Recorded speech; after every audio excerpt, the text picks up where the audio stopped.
దర్శనం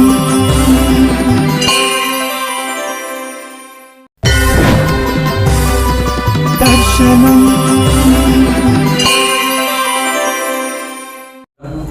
కుంజరం ముఖే మన్మహే కిమపి తుందిలం మహః శరణం కరవాణి శర్మదం తే చరణం వాణి చరాచరోపజీవ్యం కరుణామసురైకటాక్షపాదైః కూర్మాం అంబకృతార్థసాస్తవాహం శారదా శారదాంభోజవదనా వదనాంబుజే సర్వదా సర్వదాస్మాకం సన్నిధిః సన్నిధిం క్రియాత్ విమలపటీ కమలకుటీ పుస్తకరుద్రాక్ష శస్తహస్తకుటీ కామాక్షి పక్ష్మలాక్షి కలిత వివంచి విభాసి వైంచి వాగర్థావివ సంవృత్తౌ వాగర్థ ప్రతిపత్తయే జగతః పితరౌ వందే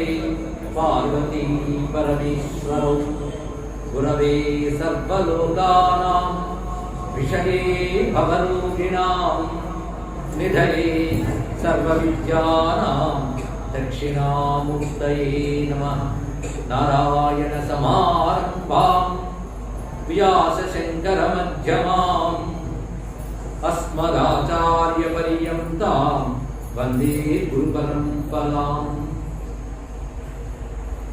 నారాయణం నమస్కృత్య నరం చైవ నరోత్తమం దేవీం సరస్వతీం వ్యాసం తతో జయముదీరయేత్.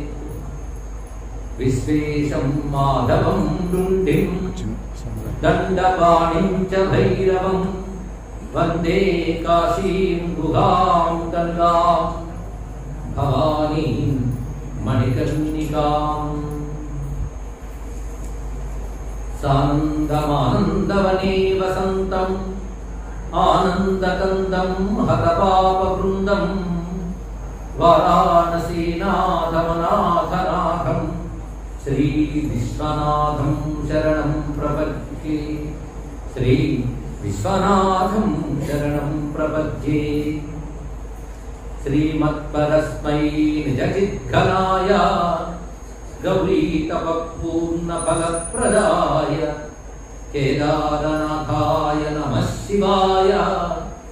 నమో నమః కారణకారణాయ దేవరాజసేవ్యమానపావనామృతంకరం జ్ఞానయజ్ఞపుత్రమిందుశేఖరం కృపాకరం నారదాదియోగివృందవందితం చిదంబరం నాసికాపురాధినాథం భజే. దేవి సురేశ్వరి భగవతి గంగే త్రిభువనకారిణి కరళకరంగే శంకరమౌళి విహారిణి విమలే మమమతిరాస్తాం తవ పదకమలే. కుండలీకృతనాగేంద్రం ఖండేందుకృతశేఖరం పిండీకృతమహావిఘ్నం రుధిరాజం నమామ్యహం. శివాయ గురవే నమః. శివాయ గురవే నమః. శివాయ గురవే నమః. శివాయ గురవే నమః. శివాయ గురవే నమః. శివాయ గురవే నమః. శ్రీమాత్రే నమః. శ్రీమాత్రే నమః. శ్రీమాత్రే నమః. శ్రీమాత్రే నమః. శ్రీమాత్రే నమః. శ్రీమాత్రే నమః. శ్రీ విష్ణు రూపాయ నమః శివాయ. శ్రీ విష్ణు రూపాయ నమః శివాయ. శ్రీ విశ్వనాథాయ నమః శివాయ. శ్రీ విశ్వనాథాయ నమః శివాయ. కేదారనాథాయ నమః శివాయ. కేదారనాథాయ నమః శివాయ. త్రిశత్కోటి దేవతా సహిత గంగాన్న పూర్ణాంబికా విశాలాక్షి భవానీ సమేత శ్రీ కాశీ విశ్వేశ్వర జ్యోతిర్లింగ స్వామినే నమో నమః.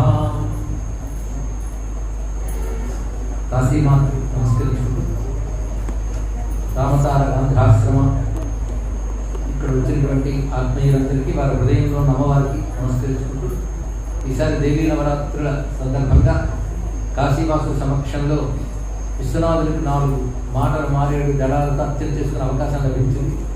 గతంలో వరుసగా ప్రతి ఏడాది వచ్చి 9 రాత్రులకి తక్కువ కాకుండా ఇక్కడ ప్రవచనాలు చేసుకోవడం ఉన్నది. గత 3 ఏళ్లుగా భిన్న కారణాల చేత ప్రవచనాలు జరగకపోయినా నేను ఇక్కడ రావడం మాత్రం ఆగలేదు. వచ్చిన ప్రతిసారి ఈ ఆశ్రమానికి వచ్చి 4 మంచి మాటలు చెప్పుకోవడం కూడా ఆగలేదు.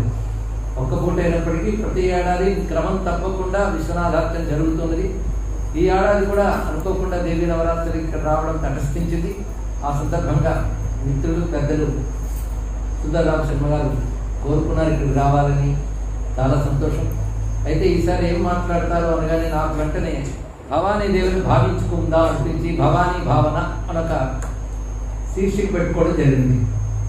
అంటే భవానీ దేవుని భావించడం. భావిస్తే ఏమొస్తుందంటే భావిస్తే భవానీ వస్తుంది. అదే భవానీ భావనాగమ్య అని మనం అనుకుంటున్నాం. భావనకి దొరికేది భవానీ. అసలు భగవంతుడు మనం అనుగ్రహం పొందడానికి పెద్ద మాధ్యమం ఏంటంటే భావనే పెద్ద మాధ్యమం. భావనతో భగవంతుడు దొరుకుతాడు, భగవతి కూడా దొరుకుతుంది. భావనా బలం ఎంత గట్టిగా ఉంటే భగవద్ అనుగ్రహం అంత తొందరగాను సంపూర్ణంగాను మనం పొందగలం. భగవంతుని పొందడానికి మనకి భగవంతునికి మధ్యన మాధ్యమం భావనయే. అందుకే ఉపాసనలో భావన చాలా ప్రధానము అని చెప్తారు. ఇక్కడ భావన 2 విధాలు. లేనిదాన్ని భావించడం ఒకటి, ఉన్నదాన్ని భావించడం ఒకటి.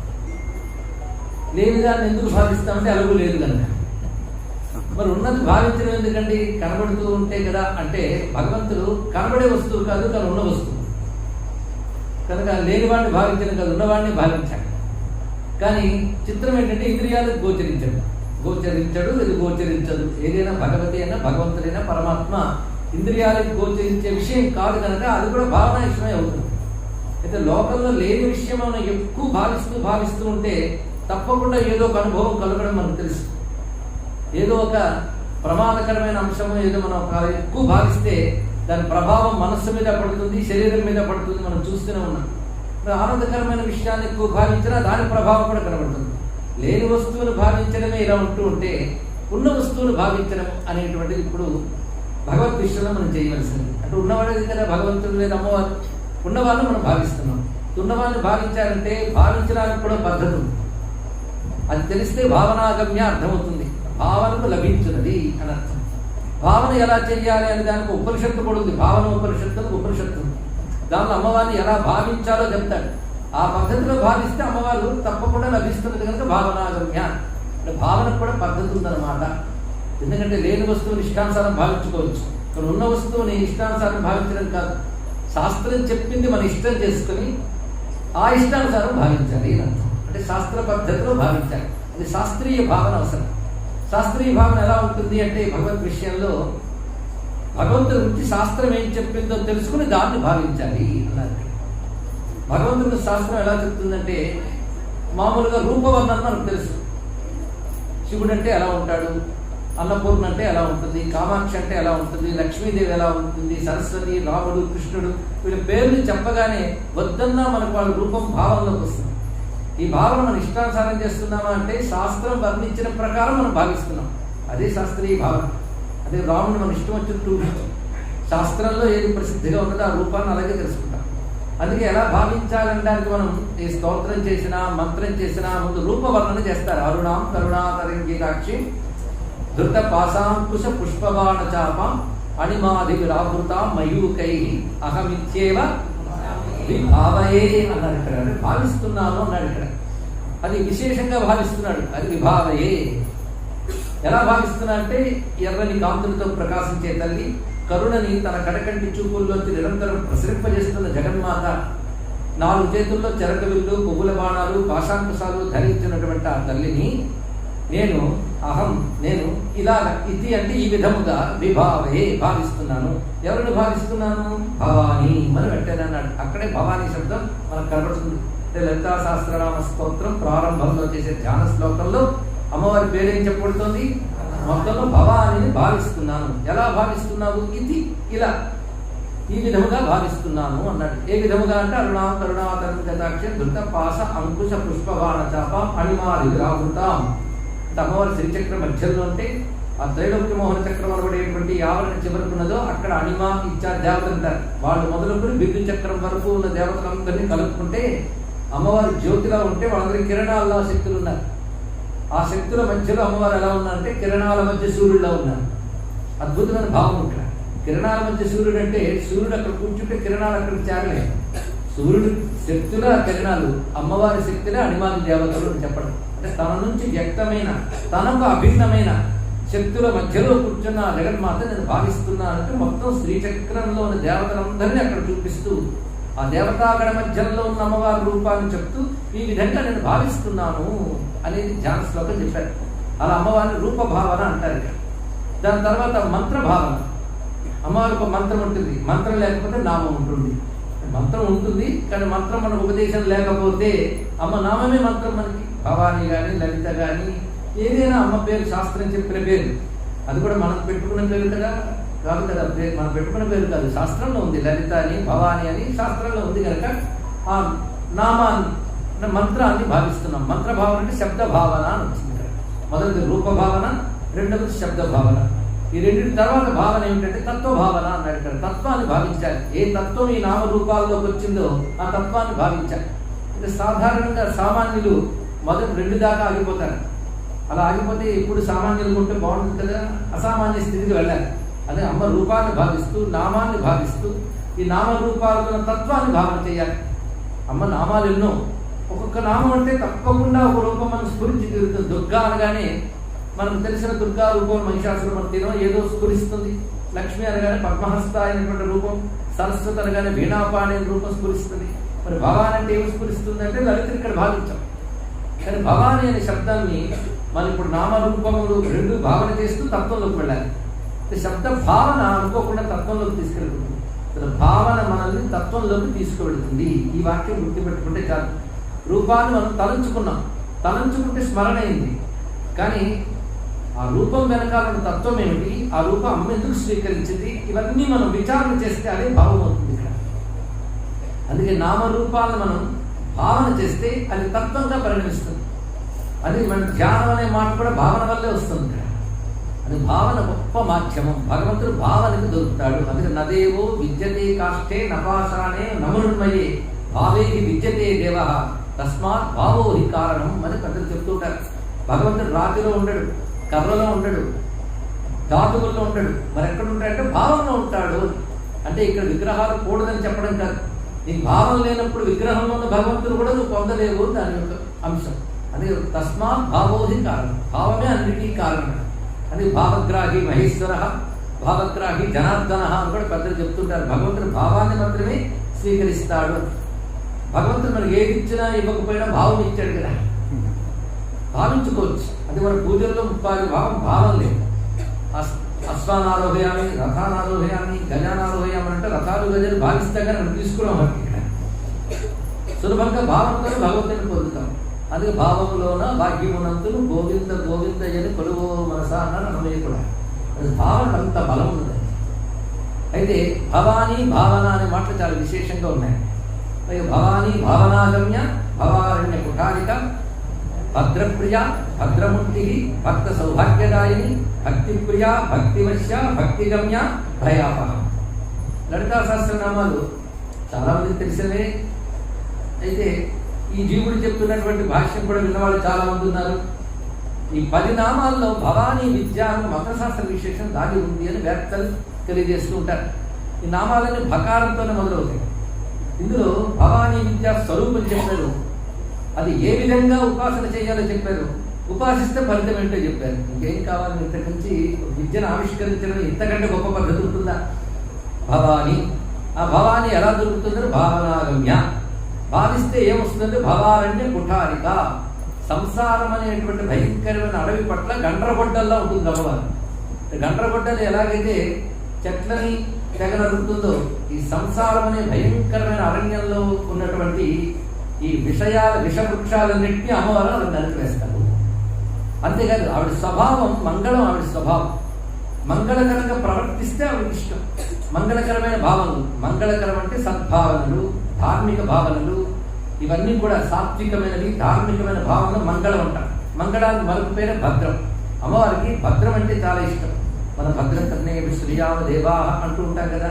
అందుకు భద్రంగా మనం జీవిస్తే, భద్రమైన ఆలోచనలు, భద్రమైన ఆచరణలు చేస్తే అమ్మవారికి చాలా ఇష్టం. అందుకే భద్రప్రియ అన్నారు. అంతేకాదు ఆవిడ మూర్తే భద్రమూర్తి. అంటే మంగళమంతా ముక్తి భవిస్తే అమ్మవారు. ఆవిడ పేరే సర్వమంగళ, అన్ని మంగళములు ఆవిడవే. అది సర్వమంగళ మంగళ్యే శివే సర్వార్థ సాధికే అంటారు కదా. అందుకే భద్రప్రియ భద్రమూర్తి అన్నారు. అంతేకాదు భక్త సౌభాగ్యదాయిని, భక్తులకి సౌభాగ్యం ప్రసాదిస్తున్నది. భవాన్య కుఠారిక ఒక ప్రయోజనం, భక్త సౌభాగ్యదాయిని మరొక ప్రయోజనం. సాధన ఏమిటి? భావన. స్వభావం ఎలా ఉండాలి? భద్రంగా ఉండాలి. అయితే మంత్రం తంత్రం ఇవన్నీ తెలియాలండి అంటే భక్తి లేకుండా అవేవి చేసినా లాభం లేదు. అవేవి లేకపోయినా భక్తి ఉంటే సంతోషిస్తాము వారు. భక్తి అంటే దృఢమైనటువంటి శ్రద్ధతో, అంటే విశ్వాసంతో ప్రేమపూర్వకంగా అమ్మవారిని ఆశ్రయించడం. భక్తి అనే దాని గురించి చెప్పాలంటే ఒక పూట ఉపన్యాసం సరిపోదు. భక్తికి అనేక రకాల, గౌణ భక్తి నుంచి ముఖ్య భక్తి వరకు అనేక రకాల నిర్వచనాలు ఉన్నాయి. భక్తిలో మనం ప్రవేశించామంటే ఇంకా ఇంకా ఉన్నత స్థితికి వెళితే అది పరాభక్తి అవుతుంది. పరాభక్తి లభిస్తే ముక్తి వేరే అక్కర్లేదు, పరాభక్తి ముక్తి అంటారు. అలాంటి భక్తి అమ్మవారికి చాలా ఇష్టం. అది భక్తి ప్రియ. భక్తికి ఎంత ప్రాధాన్యం ఇచ్చారంటే నొక్కి ముమ్మార్లు చెప్పారు. ముమ్మార్లు చెప్పడం అంటే ఏదైనా గట్టిగా సత్యం చెప్పాలంటే 3 సార్లు చెప్పాలి కదండి. అది ముమ్మార్లు చెప్పారు. భక్తి ప్రియ, భక్తి వశ్య, భక్తి గమ్య. 3. భక్తి అంటే ఆవిడకి చాలా ఇష్టం. భక్తికి లొంగిపోతుంది ఆవిడ, భక్తికి లభిస్తుంది. అంటే భక్తి ప్రియ, భక్తి వశ్య, భక్తి గమ్య. అయితే ఆ తల్లి లభిస్తే, ఆ తల్లి అనుగ్రహం లభిస్తే ఏమి సిద్ధిస్తుందని భయాపహ అన్నారు. భయం పోగొడుతుంది. మొత్తం ఈ 3 పాదాలలోనే 3 ప్రయోజనాలు చెప్పారు. భవారణ్య కుఠారిక, భక్త సౌభాగ్యదాయిని, భయాపహ. సౌభాగ్యం అంటే ఇహలోక పరలోక సుఖములు అనే భావం కలగవచ్చు. అయితే భవారణ్య కుఠారిక అన్నప్పుడు సంసారం అరణ్యాన్ని తీసేస్తుంది అంటే కొంచెం ఆలోచించుకోవాలి. మొత్తం అమ్మవారి సంసారం తీసేస్తుందంటే ఎవరైనా సిద్ధంగా ఉన్నారా?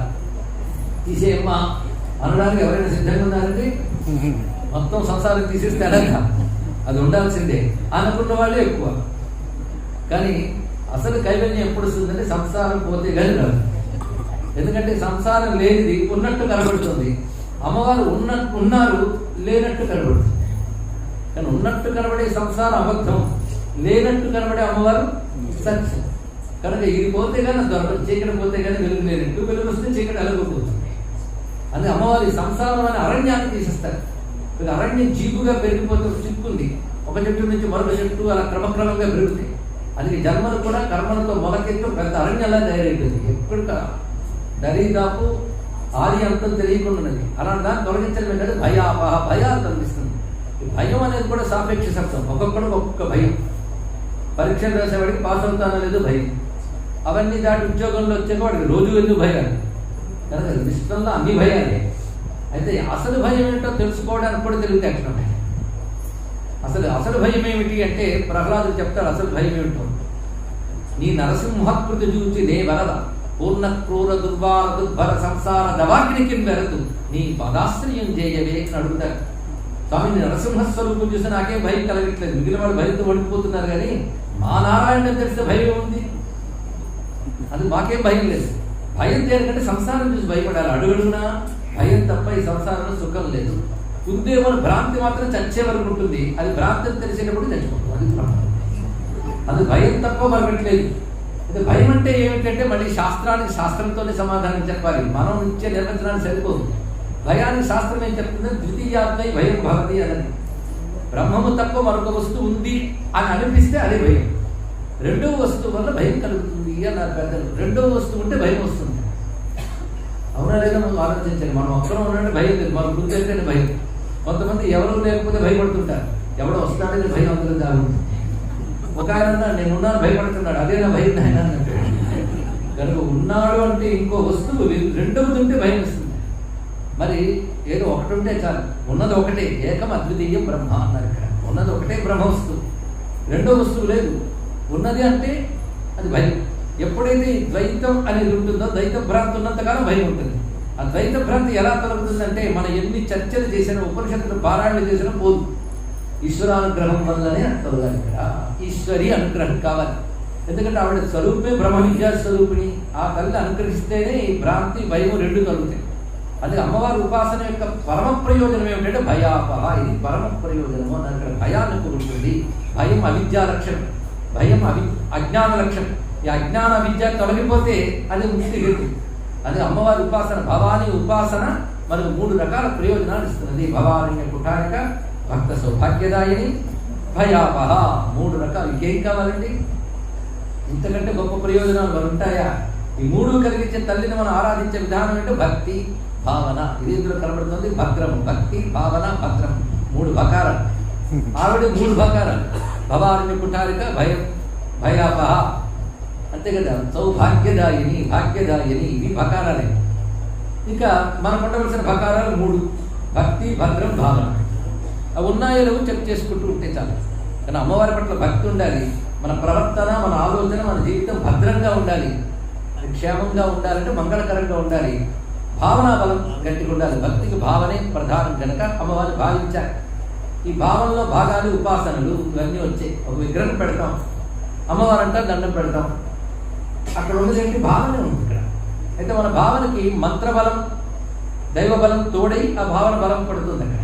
అది ఉపాసనలో మంత్రము ప్రయోగిస్తాం, శాస్త్ర పద్ధతిలో ఆరాధన చేస్తాం. ఈ శాస్త్ర పద్ధతి వల్ల భావానికి బలం వస్తుంది కదా. అది మనం దండం పెట్టాం రాముడిని అంటే భావించే కనుక రాముడు, భావించకపోతే రాముడు ఉంటాడు అనకూడదు. రాముడు ఉంటాడు, కానీ శాస్త్ర పద్ధతిగా కొందరు భావించడం చేత భావన అక్కడ కేంద్రీకృతమై విగ్రహంలో భగవంతుడు కనబడుతున్నాడు. భావానికి అంత బలం ఉంది కనుక అమ్మవారిని మనం భావిద్దాం. భావించాలని తెలియాలి కదా, తెలుసుకుంటే భావిస్తాం. అది తెలుసుకోవడమే ఇప్పుడు చెప్పుకున్న అంశం. అసలు అమ్మవారికి ఎన్నో నామాలు ఉన్నాయి, కానీ భవాని అనే నామం ఒక విశేషం. అయితే ఇవాళ అది ఎంచుకున్నాం కనుక అది విశేషం అని చెప్తాం. మరొక నామం ఎంచుకుంటే అది విశేషం అంటాం. ఎందుకంటే అమ్మవారి ప్రతినామం అమ్మవారి యొక్క అవతారమే. ఆవిడ స్వరూపమే. శబ్ద రూపంలో అమ్మవారు ఉన్నారు. ఆ నామాలను అమ్మవారు ధరించిన శబ్ద రూపాలు కనుక ప్రతి నామం గొప్పదే. కానీ భవానీ నామం శంకర భగవత్పాదుల వారికి ఎందుకో చాలా ప్రీతి. అంత మహానుభావుడికి అది ప్రీతి అయిందంటే ఏదో ఉంటుంటుంది అనిపిస్తుంది. ఎందుకంటే భయాపహ అనేది బాగా అర్థం చేసుకుని దానికై బోధన చేసిన మహానుభావులు జగద్గురు ఆదిశంకర భగవత్పాదుల వారు. అంటే ద్వైత భ్రాంతిని పోగొట్టి అద్వైత జ్ఞానాన్ని మనకు ప్రసాదించి సంసార భయాన్ని పోగొట్టాడు. అది ఎవరెవరైతే ఈ తాపత్రయంతో సంసారంలో భయంలో తిరుగుతున్నారో వాళ్ళ భయాలను పోగొట్టడం కోసం మర్రి చెట్టు మొదట్లో మౌనంగా ఉన్నవాడు మౌనాన్ని మర్రి చెట్టుని వదిలిపెట్టి భూమి మీదకి వచ్చాడు. ఆయన ఆదిశంకరుడు అన్నారు విద్యార్థి గారు. త్రాతుం లోకాన్ భవధర శిఖా తాప పాపత్యమానాం అంటే సంసారం అనేటువంటి అగ్ని శిఖల చేత తాపత్రయాలకు లోనేటువంటి వారిని ఉద్ధరించడానికి ముక్వా మౌనం వటవిటపినో మౌనతో నిష్పతంతి శంభోర్మూర్తి చరతి భువనే శంకరాచార్య రూప అంటారు శంకర విజయంలో విద్యారణ్య స్వామి గారు. అది శంభోర్మూర్తి అంటే సాక్షాత్ దక్షిణామూర్తి తన మౌనం విడిచిపెట్టి వ్యాఖ్య మొదలుపెట్టాడు. 4 చేతులు ఉపసంహరించుకు 2 చేతులతో వచ్చాడు. ఆయన ఆదిశంకరుడు అని చెప్పారు. ఎందుకంటే మనల్ని ఉద్ధరించడానికి ఆత్మవిద్యోపదేశిస్తూ రక్షించడం కోసం వచ్చారయ్యా. భయం పోగొట్టడానికి వచ్చిన వాడు కదా. ఆయన కూడా మనకి ఏం చెప్పాడంటే ఈ భయాలు పోవాలి అంటే భవానిని పట్టుకోండి అని మనం బోధించాడు. ఇక్కడ అది బోధించడానికి ఆయన 2 రకాల స్తోత్రాలు రచించారు. ఇప్పుడు భవానీ భుజంగ ప్రియాకం ఒకటి, భవానీ అష్టకం. ఆ మాటకు వస్తే భవానీ అష్టకం కూడా భుజంగ ప్రియాకం. భుజంగ ప్రియాకం అనేది ఛందస్సు పేరు. ఆదిశంకర భగవత్పాదుల వారు కుమారస్వామిని ఉద్దేశించి సుబ్రహ్మణ్య భుజంగం రచించారు. అక్కడ ఆగకుండా హరిపై ఒక భుజంగం రచించారు, హరుడిపై భుజంగం రచించారు, అమ్మవారిపై కూడా రచించారు. ఇది భవానీ అని చెప్పబడుతూ 2 రకాల స్తోత్రాలు మనకు కనబడుతున్నాయి. ఇవి కాకుండా తన సౌందర్య రాగంలో కూడా భవానీ నామాన్ని చాలా అందంగా పేర్కొంటారు ఆయన వివిధ స్థలాల్లో. అంతేందుకు మనం చదివే లలితా శాస్త్రమే ఇప్పుడు చెప్పుకున్న మహమిచ్చే విభావయే భవానీ. ఇది అమ్మవారికి ఎన్నో పేర్లు ఉంటూ ఉంటే ఇక్కడ చెప్పిన పేరు ఒక్కటే. భవానిని నేను అరుణాం కరుణాతరంగితాక్షిగా భావన చేస్తున్నాను అన్నారు. అందమంతా ఎక్కడుందయ్యా అంటే అహమిచ్చే విభావయే భవాని మన మాటలో ఉండదు. అది అర్థం చేసుకోవాలంటే మళ్ళీ ఆదిశంకర భగవత్పాదుల వారి శరణ్యమవుతున్నారు. శంకర భగవత్పాదుల వారు భవానీ అష్టకంలో మాట అంటారు. భవానీ భవానీ భవానీ త్రివారం ఉదారం ముదా సంతతం ఏ జపంతి నశోకం నమోహం నపాపం నభీతి కదాచిత్ కథంచిత్ కుతశ్చిత్ జనానాం. భవానీ భవానీ భవానీ అని ఎవడు ముమ్మార్లు అంటాడు వాడికి అసలు నా శోకం నా మోహం నా పాపం నా భీతి. వాడు శోకం లేదు, మోహం లేదు, పాపం లేదు, భయం లేదు. మళ్ళీ భయం లేదని వచ్చింది. శోకము మోహము పాపము భయం ఉండవుట. అసలు వినడానికి బాగుంది. శోకం లేకపోతే, మోహం లేకపోతే, పాపం లేకపోతే, భయం లేకపోతే ఇంకేం కావాలి? అంతకంటే గొప్ప జీవితం మనకు తెలియదు. ఈ 4 ఎవరికి ఉండమంటే ఎవరు భవానీ అనే నామాన్ని ముమ్మార్లు పలుకుతారో అన్నారు. భవానీ భవానీ భవానీ త్రివారు ముమ్మార్లు. ముమ్మార్లు ఎలా పలకాలి మన పద్ధతి ఉంది. ఉదారం, ముద, సంతతం 3 రకాలుగా పలకాలి. ఉదారంగా పలకాలి. ఉదారం అంటే దాపరికం లేకుండా అర్థం సరిగ్గా సరిపోతుంది. ధారాళంగా కొందరు ఉదారంగా విరాళం ఇవ్వండి అంటుంటారు. అంటే పీనాసి వాళ్ళకి ఒకటి బాగా సముద్రపోయ్యాలి. అలాగే అమ్మనామాన్ని కూడా మనం ఏదో 3 సార్లు చాలండి 4 సార్లు చాలండి అని కాకుండా ఉదారంగా హాయిగా రామకృష్ణ చెప్తాడు, ఎలుగెత్తి ఆనందంగా పలుకు ఎవడేదో అనుకుంటాడని కాకుండా భవాని ప్రేమగా హాయిగా పలకాలి. అది ఉదారం. ఆ పలికేటప్పుడు కూడా ముదా ఆనందంగా పలకాలి. ప్రేమ సేబోలు జయమాతాది అంటుంటారు ఉత్తరాదిలో. ఆనందంగా పలకాలి. అనేటప్పుడు ఆనందం అనుభవిస్తూ పలకాలి. అది ఉదారం ముదా. ప్రేమ ముప్పిరి వేల నామము పలికేవారు ఎందరో మహానుభావులు అన్నాడు కదా త్యాగయ్య. అందుకే ముదా పలకాలి. ఉదారం ముదా. ఎలా పలకాలి? సంతతం. ఏదో 3 మార్లు చదవమన్నారని సరిపోయింది కానీ ఎల్లప్పుడూ మళ్ళీ చెప్పేసాడు. 3 మార్లు చెప్పేస్తే ఎల్లప్పుడు ఎలా అవుతుందని 3 మార్లు భావన భావన భావన అయిపోయింది. మరి అలా కాకుండా సంతతం అంటాడు ఏంటి మళ్ళీ ఇక్కడ 3 మార్లు అయితే మళ్ళీ సంతతం ఎలా అవుతుంది? ఇదేదో ఆలోచించవలసిన విషయం. 3 సార్లు అయితే సంతతం ఎలా అవుతుందండి? ఒకసారి 3 సార్లు కలిపితే అయితే ఒక క్షణం కూడా పడదు. మరి సంతతం అంటాడేంటి అంటే అక్కడ 3 సార్లు మరో అర్థం చెప్పుకోవాలి అన్నాడు. మనసా వాచా కర్మణ. ఈ 3టితో సంతతం ఎల్లవేళలా జపంతి. పఠంతి కాదు, జపంతి. ఇక్కడ నామం చదవడం బయటకు అనడం కాదు, జపం చేయాలన్నాడు. మంత్రాన్ని జపం చేస్తాం కదా అంటే నామం కూడా మంత్రం అయిపోయింది. జపిస్తే నామం మంత్రం అవుతుంది. జపం అన్నప్పుడు రకరకాలు వాచికంగా, ఉపాంశముగా, మానసికంగా, సగర్భంగా 4 రకాలుగా జపం చేయాలని మనం అనేక ప్రవచనంలో చెప్పుకున్నాం. వాచికంగా అంటే నామాలు అయితే వాచికంగా చెప్పచ్చు కానీ మంత్రాలు వాచికంగా చెప్పరాదు. ఉపాంశం అంటే బయటకు వినబడదు కానీ మెరుగు కలుగుతూ ఉంటుంది. మానసికం అంటే మనస్సుతో చేయాలి. సగర్భం అంటే ప్రాణాయామంతో ఊపిరితో కలిపి చేయడం. 4 రకాలుగా నామాన్ని చేయవచ్చు. మంత్రాన్ని మాత్రం 3 రకాలుగానే చేసుకోవాలి. వాచికం బయటకు కూడదు మంత్రాన్ని. నామానికి మాత్రం ఆ హద్దు లేదు, హాయిగా చేసుకోవచ్చు. అందుకే దాన్ని ఉదాహరణ అన్నారేమో. ఏ రకంగా అయినా చేసుకోవచ్చు, దాచుకోవక్కర్లేదు. అదే సంతతం ఏ జపంతి అంటే భవానీని మన మంత్రంగానే జపం చేసుకుంటే వాడికి నశోకం నమోహం న పాపం న భీతి. అంటే భవానీ నామం ఉదారం ముదా అంటే దాని అర్థం తెలిస్తే ఇంకా ఆనందంగా అంటాం. అర్థం తెలుస్తున్న కొద్ది అనుభూత వస్తుంది కనుక అర్థం ఎందుకు తెలుసుకోవాలంటే పాండిత్యం కోసం కాదు, అనుభవం కోసం. ఒక నామానికి కానీ ఒక శాస్త్రానికి కానీ అర్థం అనుభవం కోసం తెలుసుకోవాలి తప్ప విషయం తెలుసుకుని వాదంలో దిగడానికి కాదు ఇక్కడ. అందుకే మన ఉదారం ముదా సంతతం చేయడం కోసం భవానీ నామానికి అర్థం తెలుసుకుని ప్రయత్నం చేద్దాం. భవానీ అనే పేరుకి అర్థం ఏమిటి? అసలు భవానీ నామంతో అమ్మవారిని అనేక రకాలుగా పిలుచుకోవచ్చు. లలితా భవాని, దుర్గా భవాని, గంగా భవాని, అన్నపూర్ణ భవాని. అసలు మనం ఉన్నదే భవానీ క్షేత్రం. కాశీ క్షేత్రంలో అమ్మవారు అసలు పేరు భవానీ. మరి విశాలాక్షి అంటారు కదండి. శక్తిపీఠాలు వచ్చినప్పుడు విశాలాక్షి వచ్చింది. శక్తిపీఠాలు రాకముందు కూడా కాశీ ఉంది. ఎందుకంటే కాశీ శాశ్వత క్షేత్రం కదా, ఎప్పుడు ఉంటుంది కాశీ. శక్తిపీఠాలు ఏదో దక్ష ప్రజాపతి కర్మ అందరికీ తెలుసు. ఆ తర్వాత సతీదేవి రావడం, ఆమె యొక్క శరీర భాగాలు శక్తిపీఠాలు అయినప్పుడు గౌరీ ముఖే అన్నట్లుగా అమ్మవారి ముఖస్థానమైనటువంటి కాశీ క్షేత్రంలో విశాలాక్షిదేవి వచ్చింది. కానీ అంతకు రాకముందు అమ్మవారు ఉండాలి కదా. మరి అమ్మవారు ఎప్పుడు ఉన్నామని తర్వాత శక్తిపీఠాలు ఏర్పడ్డాయని చెప్తున్నాం. మరి అప్పుడు అమ్మవారు ఎలా ఉన్నారు అంటే మొట్టమొదటి శివుడు అమ్మవారు ఇద్దరు కలిసే ఉన్నారు ఇక్కడ. వాళ్ళిద్దరి వల్లే కాశీ ఏర్పడింది. వాళ్ళిద్దరు ఏర్పరిచారు కాశీని. ఏర్పరిచి ఒకటి ఏమన్నారంటే మనం ఇక్కడ ఎప్పుడు ఉండిపోదాం అన్నారు. ఎప్పుడు ఉండిపోదాం అంటే అప్పుడప్పుడు కూడా వెళ్తారా ఎక్కడికి అంటే అప్పుడప్పుడు కూడా వెళ్ళని ఇక్కడే ఉంటామన్నారు. అందుకే పార్వతీదేవికి కాశీ గురించి చెప్తూ అది శంకు మన చేతన అవిముక్తమయ్యుడికి, మన ఇద్దరు ఎప్పుడు విడిచిపెట్టకుండా ఉంటాం కనుక దీని పేరు అవిముక్తమని పేరు. వాళ్ళు ఎప్పుడు విముక్తము కాదు ఇక్కడ నుంచి అంటే విడిచిపెట్టకుండా ఉంటారు. ఎవరు? శివుడు శక్తి కూడా. మరి సూర్యుడు ఉన్నాడంటే ఆయనతో కూడా వెలుగుంటుంది, పంచదార ఉందంటే ఆయనతో కూడా తీపి ఉంటుంది. శివుడు ఉన్నాడంటే ఆయనతో కూడా శక్తి ఉంటుంది. వాళ్ళిద్దరు వేరువేరుగా ఉంటేనా? శివుడు ఉన్నా అంటే శక్తి ఉన్నట్టే. వాళ్ళిద్దరు ఉన్నారు. అయితే ఉన్నప్పుడు ఆయన ఎలా ఉన్నాడు? విశ్వేశ్వరుడు. అమ్మవారు ఎవరు ఉంటారంటే భవానీ, ఆవిడ పేరు. అందుకే మొట్టమొదటి నుంచి ఉన్న ఆ శక్తి పేరు భవానీ. అనే శక్తి భవానీ రూపంతో ఇక్కడ ఉన్నది.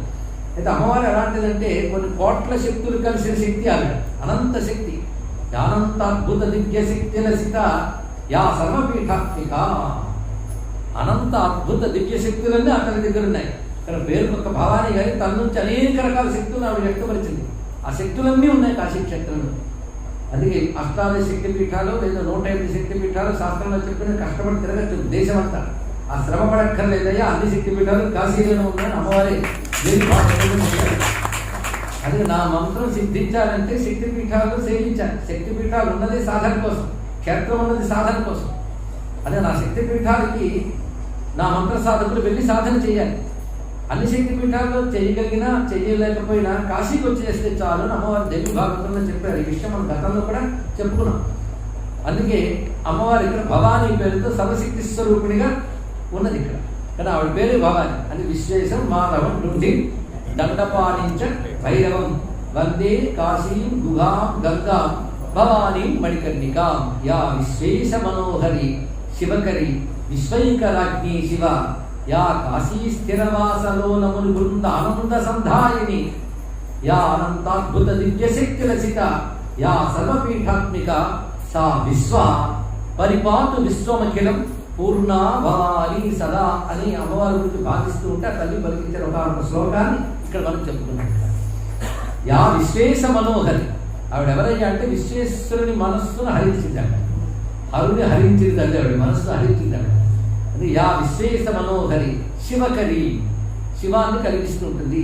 విశ్వైక రాజ్ఞి, విశ్వానికి ఆవిడ మహారాజ్ఞి, శ్రీమతి సింహాసనేశ్వరి కదా, శ్రీ మహారాజ్ఞి. ఆవిడ పేరు శివ, మంగళ స్వభావాలు, మంగళమే ఆ తల్లి యొక్క స్వరూపం కూడా. అంతేకాదు యా కాశీ స్థిర వాసలోల ముని బృంద ఆనందైక సంధాయి, కాశీలో ఎల్లవేళలా అనుకునే ముని బృందం ఎవరున్నారు? ముని బృందం అంటే మునులు అంటే మనోధికారములు అణగిన వారిని ఒకటి, మననశీలులు ఒకటి. ఈ కాశీలో ఉంటూ సాధనా రూపమైన మననం లేదా మనన రూపమైన సాధన ఎవరు చేస్తున్నారో వారికి ఆనందం కలిగిస్తూ ఉంటుంది ఆ తల్లి. ఇక్కడ సాధకుడికి ఆనందం కలిగిస్తూ ఉంటుంది. అంతేకాదు యా అనంత అద్భుత దివ్యశక్తి లసిత, అనంతమైన అద్భుతమైన దివ్యశక్తులతో ఉన్నటువంటి ఆ తల్లి యా సర్వపీఠ, ఇంకా సర్వపీఠ స్వరూపుడైనటువంటి ఆ తల్లికి కాశీఖండంలో ఒక పేరు చెప్తారు విశ్వ. అమ్మవారి పేరు విశ్వ. ఇప్పుడు విశ్వేశ్వర చెప్తారు, మరొక అర్థం ఉందండి. విశ్వాకి ఈశ్వరుడు కనుక విశ్వేశ్వరుడు, అమ్మవారి పేరు విశ్వ. విశ్వం అంటే సమస్తం అని అర్థం. అమ్మవారికి విశ్వ అని పేరు ఉందని కాశీఖండంలో చెప్తున్నారు.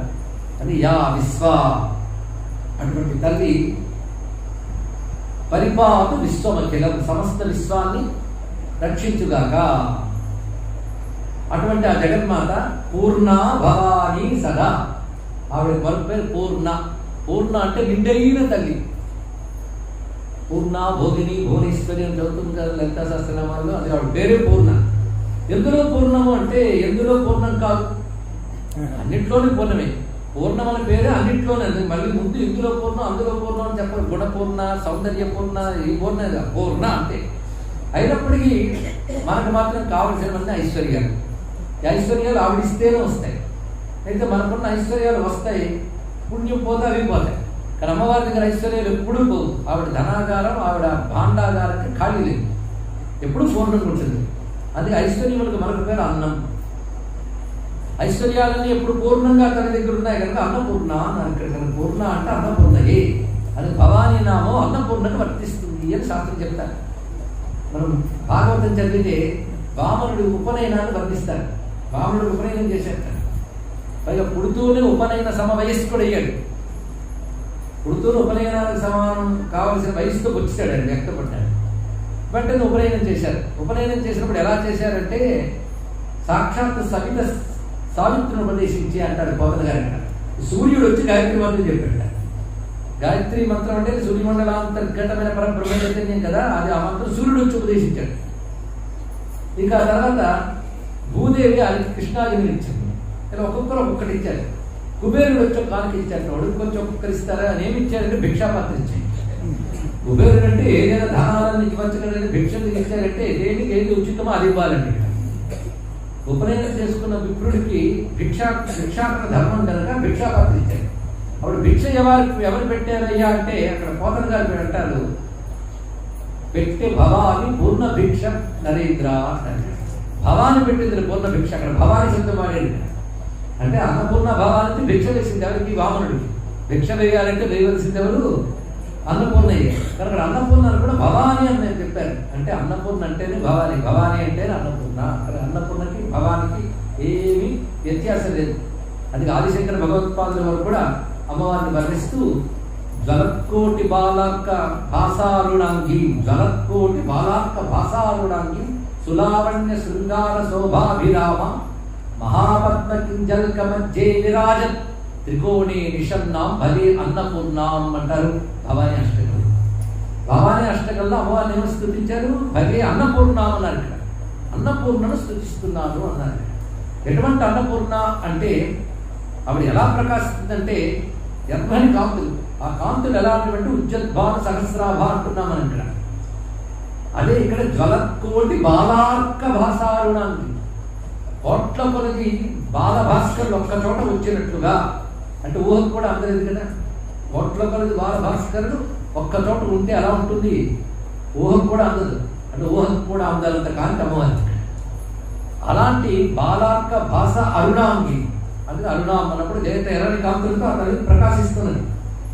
పైగా విశేషించి ఆ సౌందర్యం ఎలా ఉన్నది అంటే సులావణ్య శృంగార శోభాభిరామ. అలాంటి అతను ఎక్కడుందయ్యా అంటే మహాపద్మ కింజల్క మధ్యే విరాజ త్రికోణే నిషన్నాం భజే అన్నపూర్ణాం అన్నారు. పైగా అన్నపూర్ణ అష్టకంలో 2వ శ్లోకంలోనే చెప్తున్నారు. ఇక్కడ మహాపద్మం యొక్క కింజల్కములు ఉంటాయి. కింజల్కం అంటే మధ్యలో కేసరములు. కేసరాలు ఎక్కడ ఉంటాయి, పద్మం లోపల మధ్య భాగం దుద్దు వైపు చుట్టూ ఉంటాయి. ఆ కింజల్కాల మధ్యలో దుద్దు ఉంటుంది, నాభి. అలాగ మహాపద్మం ఏదైతుందో మహాపద్మాటవీ మధ్యలో ఉన్న మహాపద్మంలో ఆ తల్లి ఆ నడిమి భాగంలో ఒక త్రికోణం ఉంటే ఆ త్రికోణంలో కూర్చుంది. అది ఎక్కడయ్యా అంటే మళ్ళీ చెప్తారు, షడాధార పంకేరుహంతర్విరాజ సుషుమ్నాంతరాళీతి తేజోల్లసంతి సుధామండలం ద్రావయంతి పిబంతి సుధాముక్తి మీడే చిదానంద రూపాం. ప్రారంభమే ఈ శ్లోకంతో చెప్పారు, షడాధార పంకేరుహంతర్. మన కనకధార స్తోత్రం తెలుసు, శంకర భగవత్పాదులు 6 ఏళ్ళు అప్పుడు చెప్పారు. కానీ శంకర చరిత్రలో చెప్తారు దానికంటే పూర్వం ఈ శ్లోకం చెప్పారు, భవానీ భుజం. అంటే చిన్నప్పుడు మొట్టమొదటి శ్లోకం భవానీయే. ఎంత చిన్నప్పుడు అంటే అది ఎంత చిన్నప్పుడు చెప్పాడో అంత గట్టి శ్లోకాలు పెద్ద అయ్యప్పుడు చెప్పాడు. కొంతమంది వాళ్ళ కవిత్వం చూపిస్తే ఏదో చిన్నప్పుడు అలా రాసేదండి అంటారు, దాన్ని తప్పుడు కనబడతాయి. మరి శంకర భగవత్పాదుల వారి దగ్గర ఏంటంటే ఆయన పెద్ద అయ్యే కలిగిన సౌందర్యంలో ఎంత బలం ఉందో చిన్నప్పుడు రచించిన భవానీ భుజంగంలో కనకధారలో కూడా అంత బలం ఉంది. ఎందుకంటే పుట్టుకతోనే పూర్ణులు వారు, ఎదిగెదిగి జ్ఞానం సంపాదించడం కాదు, పుట్టడంతోనే పరిపూర్ణులు. అందుకే షడాధారమంతే రుహంత విరాజత్ అంటే సంపూర్ణంగా శ్రీ విద్యాతత్వాన్ని అందరూ చూపిస్తారు. ఆ అష్టకంలోనే త్రైపురం అంటారు ఇక్కడ, అంటే త్రిపుర సుందరి అనే భావం చూపిస్తూ శివాంకే నిషన్న శివాంత్వాం భజామి అన్నారు.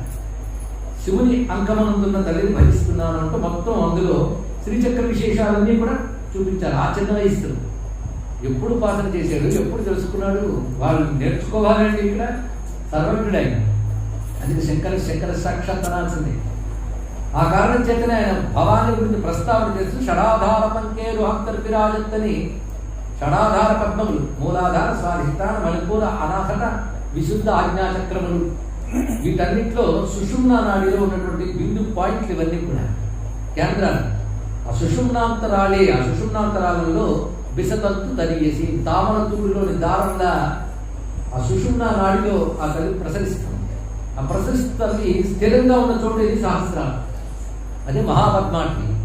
అందులో మనకి త్రికోణ మధ్యలో కూర్చుంది. అంటే ఇచ్ఛా జ్ఞాన క్రియాది త్రిశక్తులుగా వ్యాపించినటువంటి తల్లి దాని కేంద్రంలో కూర్చుంది శివశక్తిగా. ఆవిడ భవాని అంటారు, అక్కడ చూపిస్తుంది. అలా భావించారు. అందుకే అటువంటి భవానీని మనం విసతంతు తనీయసి భవానీ భావనాగమ్య అని అక్కడ తీసుకున్నాం.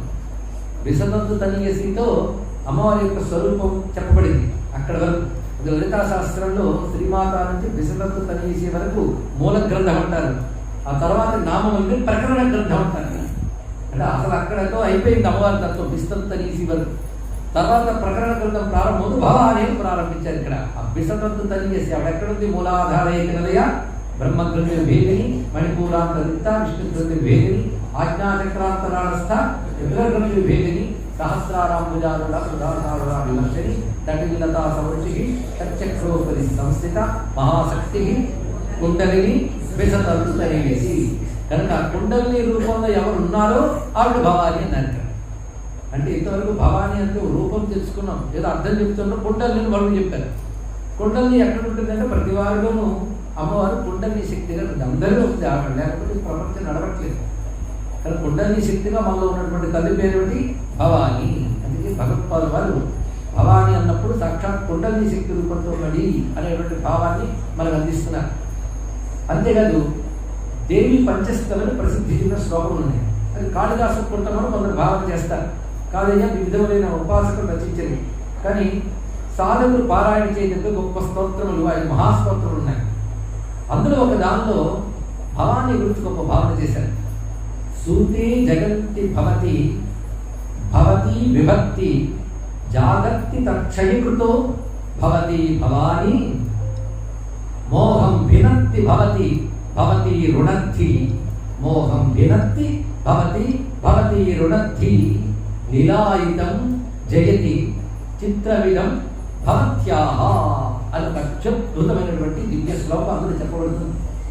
కొంతమంది ఇది కాళిదాసు కృతం భావిస్తారు, పరిశోధకులు ఆయనకి కాదంటారు. అయినా ఎవరిదైనప్పటికీ రచించిన వాడు సామాన్యుడు కాదు, వాడు సిద్ధపురుషుడు.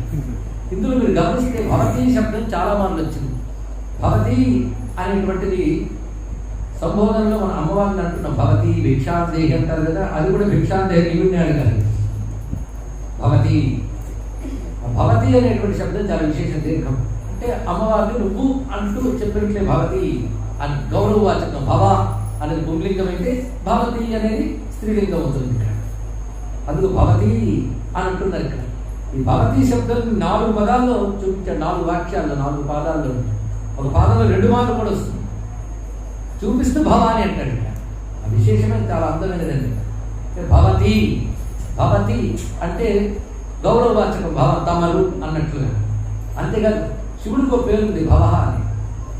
మనం స్వామి అష్టమూర్తి నామాలు చెప్పేటప్పుడు భవాయ దేవాయ నమః శర్వాయ దేవాయ నమః అంటాం. అమ్మవారికి భవశ్వదేవస్య వచ్చే నమః మొదటి పేరు భవ, తర్వాత మిగిలిన పేరుందండి. ఏదో ఉందండి. శివుడికి భవ అని పేరు ఎందుకు వచ్చిందయ్యా అంటే ఆయన అష్టమూర్తులు కదా. భూమికి సంబంధించిన శివనామం శర్వ, నీటికి సంబంధించిన శివనామం భవ అన్నారు. ఇక్కడ భవ అంటే శివుడి యొక్క జలమూర్తి అయ్యా అన్నారు. అంతేకాదు ఇంకో అర్థంలో భవుడు అంటే భవనా భావనాచైవ తస్మాత్ భవ ఇది స్ఫుట అని ఒక వాక్యం చెప్పారు. ఇక్కడ భవన భావన ఈ 2 కలిగిన వాడు కూడా వాడు శివుడు. అంటే కలుగువాడు కలిగించువాడు, ఇది అర్థం. ఇంత జగత్ ఎవడు కలిగించాడు? వాడు శివుడు. కలిగించిన వాడు అర్థం. కనుక శివుడు భవుడు ఎందుకు అయ్యాడయ్యా అంటే జగత్తంతటి కలిగించాడు కనుక ఆయన శివుడు అయ్యాడు. అంతేకాదు జగత్తుని ఆయన కలిగించాడు, మరి ఆయన అలా కలిగాడు. ఆయన వల్ల జగత్తు వచ్చింది, మరి ఆయన ఎలా వచ్చాడు? ఆయన రాడయ్యా ఉన్నాడయ్యా అన్నాడు. మరి జగత్తు ఉంది అంటే ఆయన వల్ల వచ్చింది కానీ ముందనిపిస్తుంది, ఆయన వల్ల వచ్చింది కానీ ముందనిపిస్తుంది. కానీ ఉన్నవాడు అయింది. కానీ ఇప్పుడు మరొక మాట వచ్చింది, కలిగినవాడు కలిగించేవాడు, ఉన్నవాడు జగత్తును ఉంచినవాడు. అందుకు భవుడు అనే శబ్దానికి ఇంత అర్థం ఉందండి. ఆయన ఉన్నవాడు ఎప్పుడు ఉంటాడండి? ఆయన ఎప్పుడు ఉంటాడు. జగత్తు ఎప్పుడు ఉంటుంది అల్లం లేదనే దమ్ము మాకు లేదు. ఎందుకంటే జగత్తు ఉంది ఎప్పుడు ఉంటుంది ప్రశ్న చేయాలంటే జగత్తు వచ్చిన తర్వాత వచ్చిన వాళ్ళు మనమేం చెప్పగలరు ఇక్కడ. కానీ జగత్తు మామూలుగా లెక్క కట్టినా సృష్టికి ముందు లేదు, సృష్టింపబడ్డాక వచ్చింది, లయం వరకు ఉంటుంది. కనుక జగత్తు ఒకటి అర్థమవుతుందంటే ఎలా చూసినప్పటికీ కూడా అది వివర్తమా పరిణామమా ఆభాసయ ఈ సిద్ధాంతాలను పక్కన పెట్టి జగత్తు ఏర్పడక ముందు లేదు, ఏర్పడ్డాక ఉంటుంది. అయితే జగత్తు ఏర్పడక ముందు ఆయన ఉన్నాడు. ఆయన లేకపోతే జగత్తు ఎక్కడ నుంచి వస్తుంది? కుండ ఉందంటే కుండ ఏర్పడక ముందు కుండ తయారు చేసేవాడు ఉన్నాడు కదా. తన పరమేశ్వరుడు ఉన్నాడు. ఎప్పుడు? జగత్తు ఏర్పడక ముందు ఉన్నాడు, జగత్తు ఏర్పడ్డాక ఉన్నాడు, జగత్తులో ఏమైతే ఉన్నాడు. ఆయన పని ఒకటే, ధర్మం ఉండాడు. కనుక ఎప్పుడు ఉండేవాడు వాడి పేరు భవుడు అన్నాడు. ఇక్కడ ఎప్పుడు ఉండేవాడు, ఎప్పుడు ఉండేవాడు భవుడు. జగత్తు రుచినవాడు భవుడు. ఇంకా ఆయన స్వయంభూ, తనను తాను కలిగిన వాడు. ఆయన ఎవరు కలిగించక్కర్లే, ఆయన ఎప్పుడు ఉంటాడు. ఏ రూపం ధరించాలన్నా తనకు తాను లీలగా ధరిస్తాడు, ఎప్పుడు ఉంటాడు. కనుక భవశబ్దానికి ఎప్పుడు ఉండువాడు అర్థం, శాశ్వతమైన ఉనికి. దీనికే వేదాంతం సత్ అని ఒక మాట ఉంటుంది. అస్థి సత్ అనే మాట వేదాంతం చెప్తుంది పరమాత్మ విషయంలో. సచ్చిదానందం అంటాం కదా. సత్ అంటే ఎప్పుడు ఉండేవాడు, కానీ శివుడు ఎప్పుడు ఉంటాడు కనుక ఆయన పేరు భవుడు. మరి భవాని ఎవరు? భవుని శక్తి భవాని. కానీ ఎప్పుడు ఉండేవాడు ఆయనైతే ఈవిడేమైంది? ఎప్పుడు ఉన్నది. ఎంత బాగుందండి ఇక్కడ. భవాని అంటే ఎప్పుడు ఉండే తల్లి. ఈ మాట ఒక్కసారి అనుకుంటే భవాని అనగానే ఎప్పుడు ఉంటుంది. అలా నువ్వు ఎప్పుడు అనుకుంటే అప్పుడే ఉంటుంది. కానీ అమ్మ ఎప్పుడు ఉంది అంటే ఎంత ధైర్యం ఉంటుందండి. చిన్నపిల్లవాడు తెగ ఆడుతూ ఉంటాడు, అమ్మ చూస్తూ ఉంటుంది. ఈ లోపల కుక్క ఏది వస్తే అమ్మ పరిగెత్తుకుంటే అమ్మ దగ్గరే అమ్మలోకి వచ్చి ధైర్యం ఉంటాడు. ఇక్కడ అంతవరకు బయట ఆడుకోవడానికి ధైర్యం ఎవరు? అమ్మే. అక్కడ ఆవిడ గమనించుకుంటుంది కనుక ధైర్యం. భయం వస్తే అమ్మ దగ్గరికి పరిగెత్తాడు. కానీ అమ్ముందని ధైర్యంతో పిల్లాడు ఎలా ఆడుకుంటున్నాడో అమ్ముందని ధైర్యంతో మన సంసారంలో కానీ అమ్ముంది అనే ధైర్యం ఎలా వస్తుందంటే అమ్మ ఉంది అనే భావం ఉన్న మాట ఒకటి మనకు కావాలి. ఆ మాటే భవాని. ఎప్పుడు ఉన్న తల్లి, ఎప్పుడు ఉన్న తల్లి. ఇది దీని యొక్క అర్థం. భవాని అంటే ఎప్పుడు ఉన్నది. ఆ ఉన్న తల్లి ఊరుకునే ఉందా? ఈ జగత్తును ఉండేటట్టు చూపిస్తుంది మనకి. కానీ జగత్తు ఉండేటట్టు చేసే తల్లి, ఎప్పుడు ఉండే తల్లి ఎవరో ఆవిడ భవాని. మీరు ఇందాక చెప్పారు శివుడు కదా కలిగించాడు. శివుడు కలిగిస్తాడండి. శివుడు తన శక్తితో కలిగిస్తాడు. ఆ శక్తి ఆవిడ లేకపోతే నేమీ లేదు. అందుకే నీ పని ప్యాకప్ చెప్పడం అయ్యా, ఆవిడ పని ఇదంతా చేయడం అయ్యా అన్నాడు శంకరుడు. ప్రపంచ సృష్ట్యున్ముఖ లాస్యకాయ సమస్త సంహారణ తాండవాయ నమశివాయ నమశివాయ అన్నాడు. ఆయన ఎప్పుడు సమస్త సంహారణ తాండవాయ అప్పుడు ప్యాకప్ చేయాలని సార్ ఈవిడ అంతా చేయిస్తూ ఉంటుంది. ఇక్కడ ఈ జగత్తు చేసేటప్పుడు జగత్తు 5 రకాలుగా పనులు జరుగుతుంటాయని అందరికీ తెలుసు కదా. పంచకృత్య పరాయణ, అది 1,00,000 ప్రవచనాలు చెప్పుకున్నాం. వినవాళ్ళే చాలా మంది ఉన్నారు. సృష్టి, స్థితి, సంహారము, తిరోధానము, అనుగ్రహము. ఈ 5 పనులు. ఈ 5 పనులు చేస్తూ ఉన్నది. 2 మాటలన్నాం.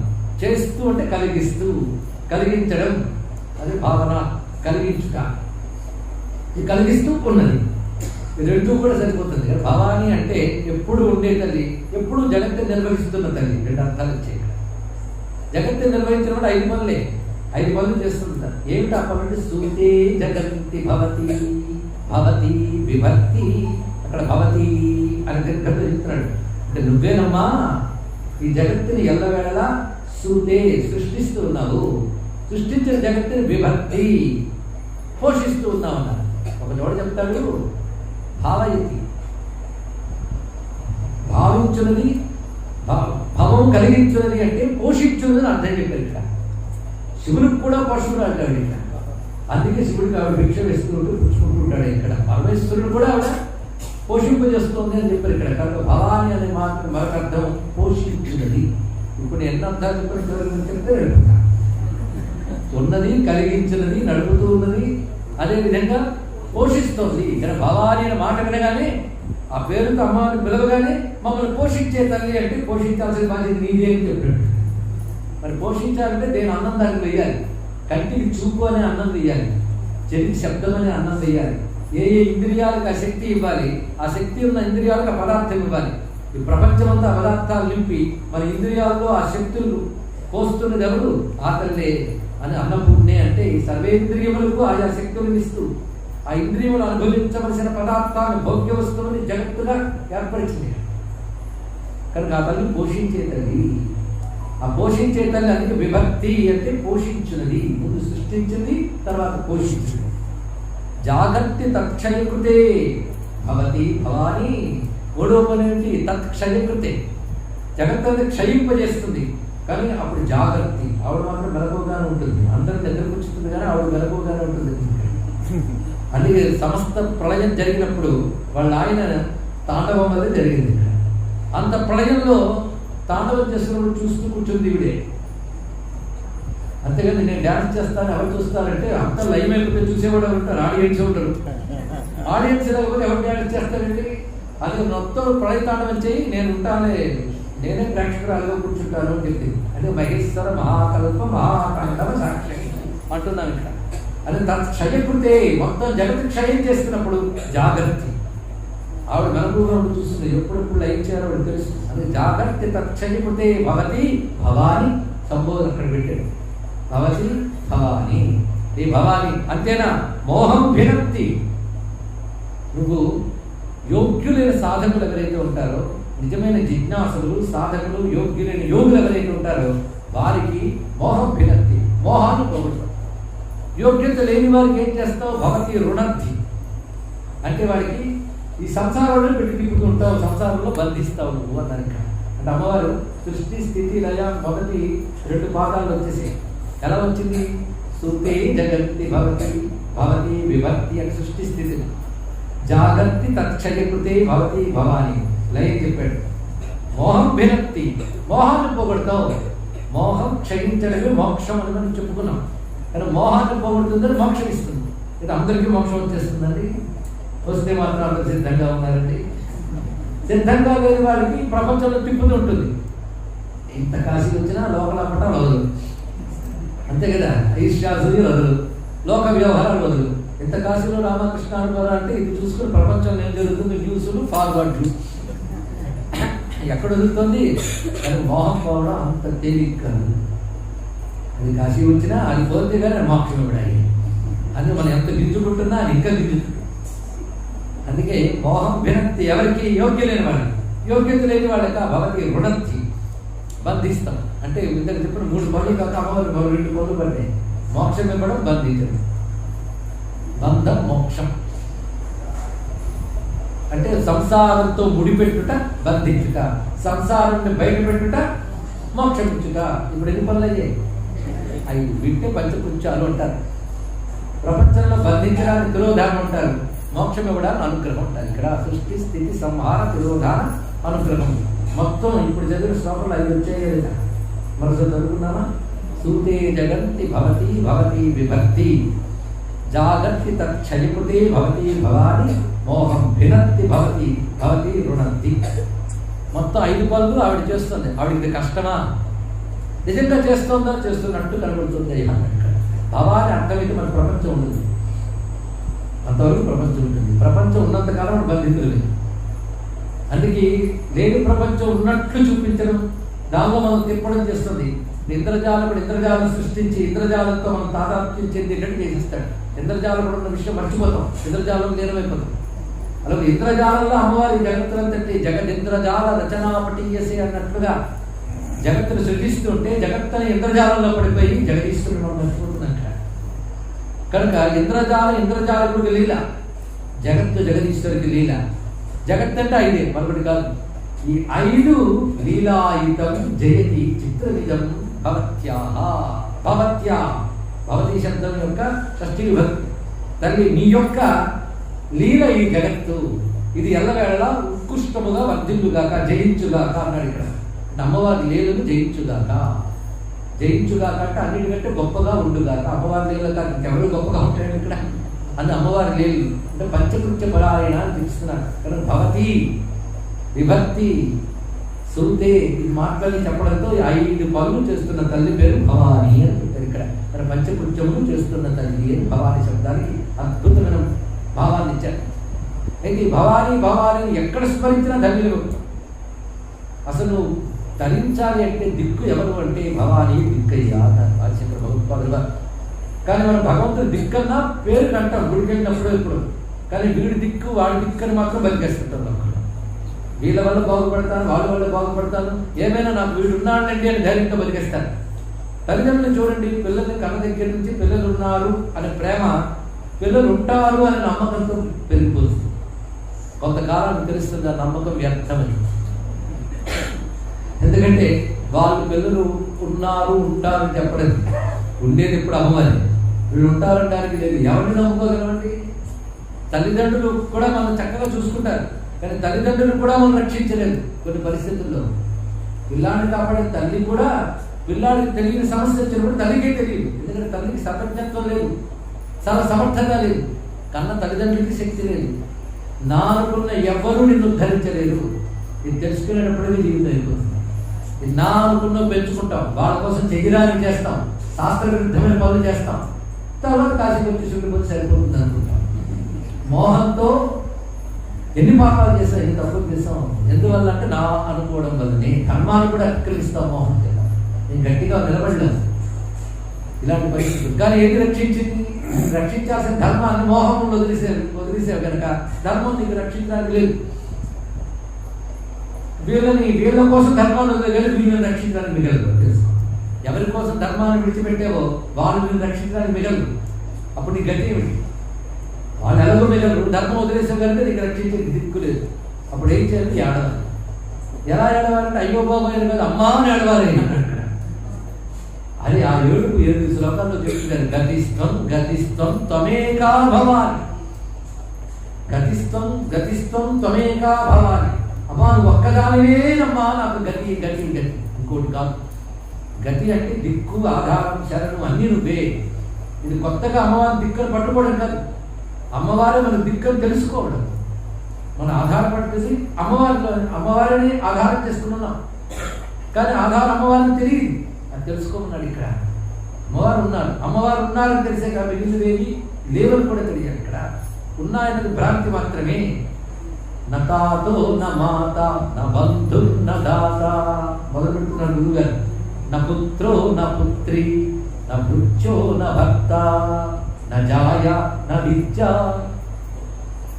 నమే వృత్తిరన్యే. నాకు ఇవేమీలు మరెట్టి గతిస్తం గతిస్తం తమేకా భవాని. నా తాత తండ్రి, నా మాత తల్లి, ఇవేమీలు అన్ని తల్లిదండ్రులు కూడా విడిచిపెట్టేది నేనంటే మహాభావం. వాళ్ళని గతి కాదు అన్నారే తప్ప వాళ్ళని నువ్వు జాగ్రత్తగా చూసుకోవాల్సిందే. అప్పుడు అమ్మవారు సంతోషిస్తాను. అమ్మవారు గతి అనుకున్నవాడు మాత్రం అమ్మవారి అనుగ్రహం కోసం మాతృదేవో భవ పితృదేవో భవ చేయాలి. సంసారం ఎలా ఉండాలంటే బాధ్యతలు ఉండాలి తప్ప బాధ్యతగా ఉండదు. బంధం మమకారం వల్ల పెరిగి ఆ మమకారం కోసం ధర్మాన్ని కూడా తప్పితే ప్రమాదం. బాధ్యతగా చేసుకో అంతే. మోహంలోకి లోను కాదు. మోహానికి లోను కాకుండానే మన గత జన్మ రుణాల వల్ల ఏర్పడ్డ బంధాలని బాధ్యతగా నిర్వహించాలి తప్ప అది శాశ్వతం అనుకోరాదు. శాశ్వతమైన గతి మాత్రం భావాలు అనుకుంటూ ఎదురు తిరగాలి. ఎప్పుడు పడిపోతాం.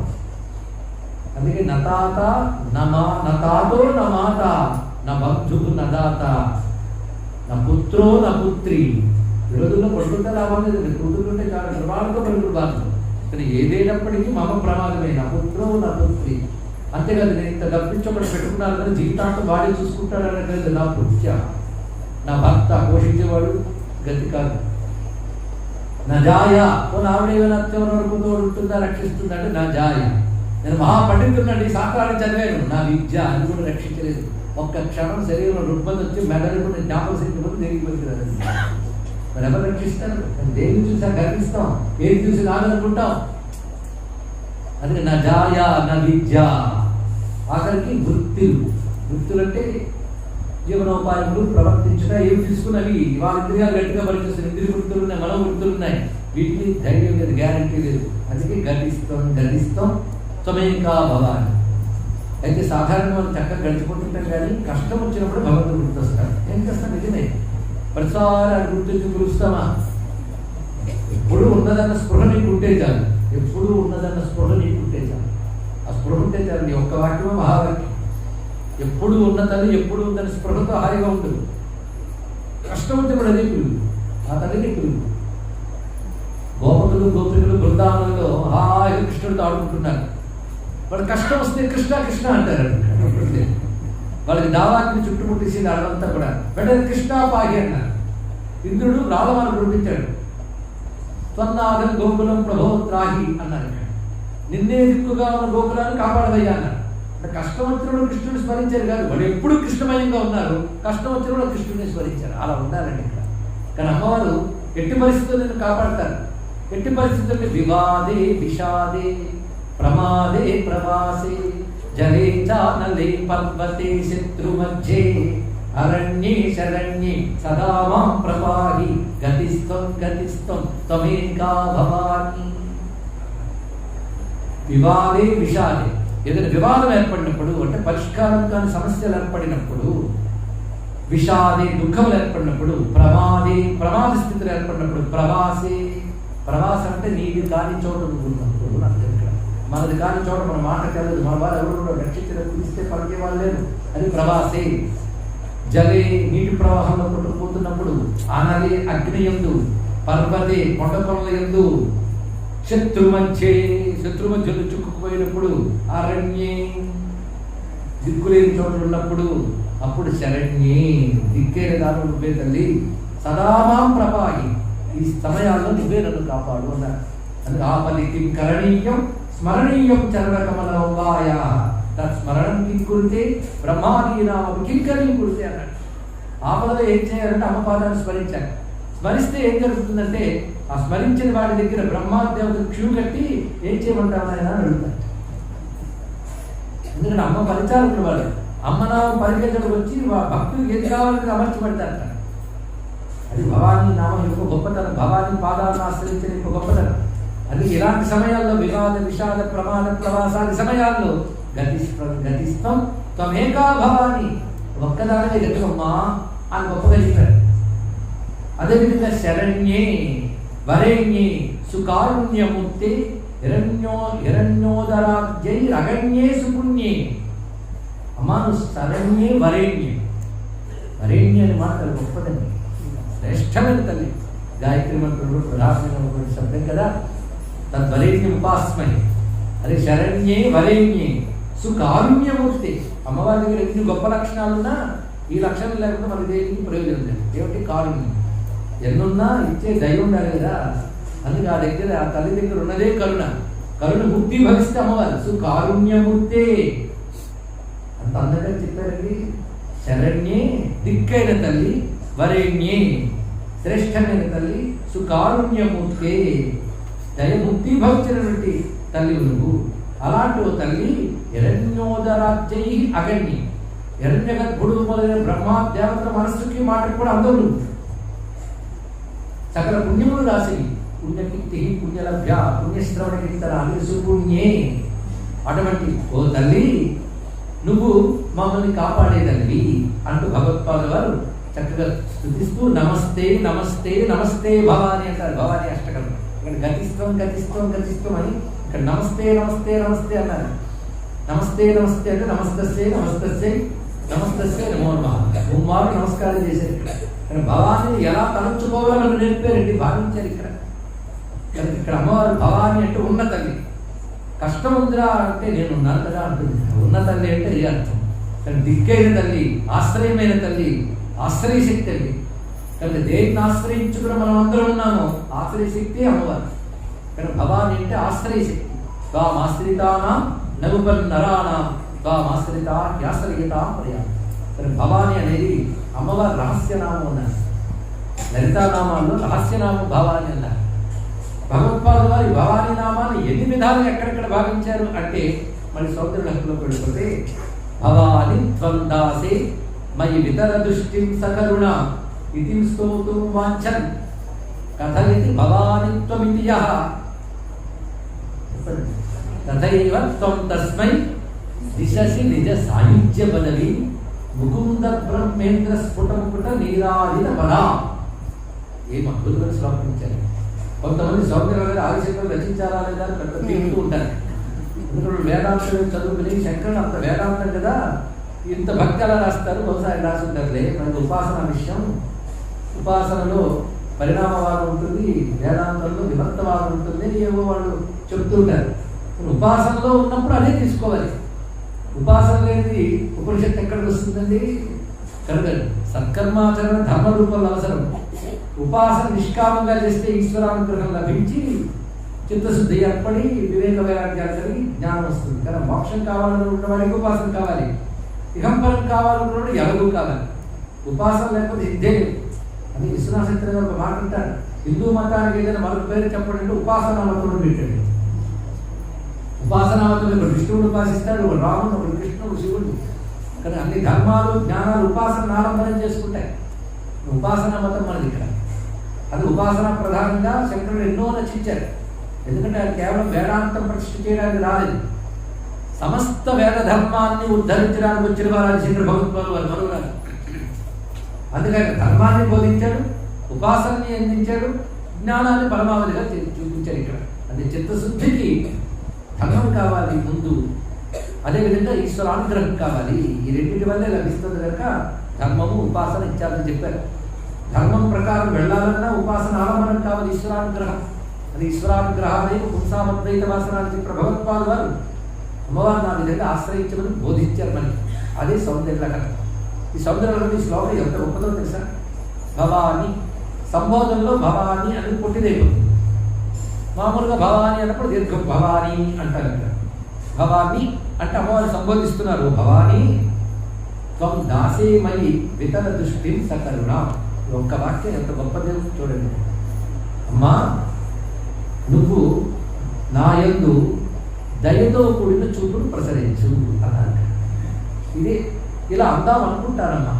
అమ్మా నువ్వు దాసుడనైన నా యందు దయతో కూడిన చూపును ప్రసరింపలేదు అంటే అమ్మా నువ్వు దాసుడనైన నా యందు దయ చూపించు. ఇది అర్థం. ఇప్పుడుగా కదా అమ్మా నువ్వు దాసుడనైన నా యందు దయ చూపించు.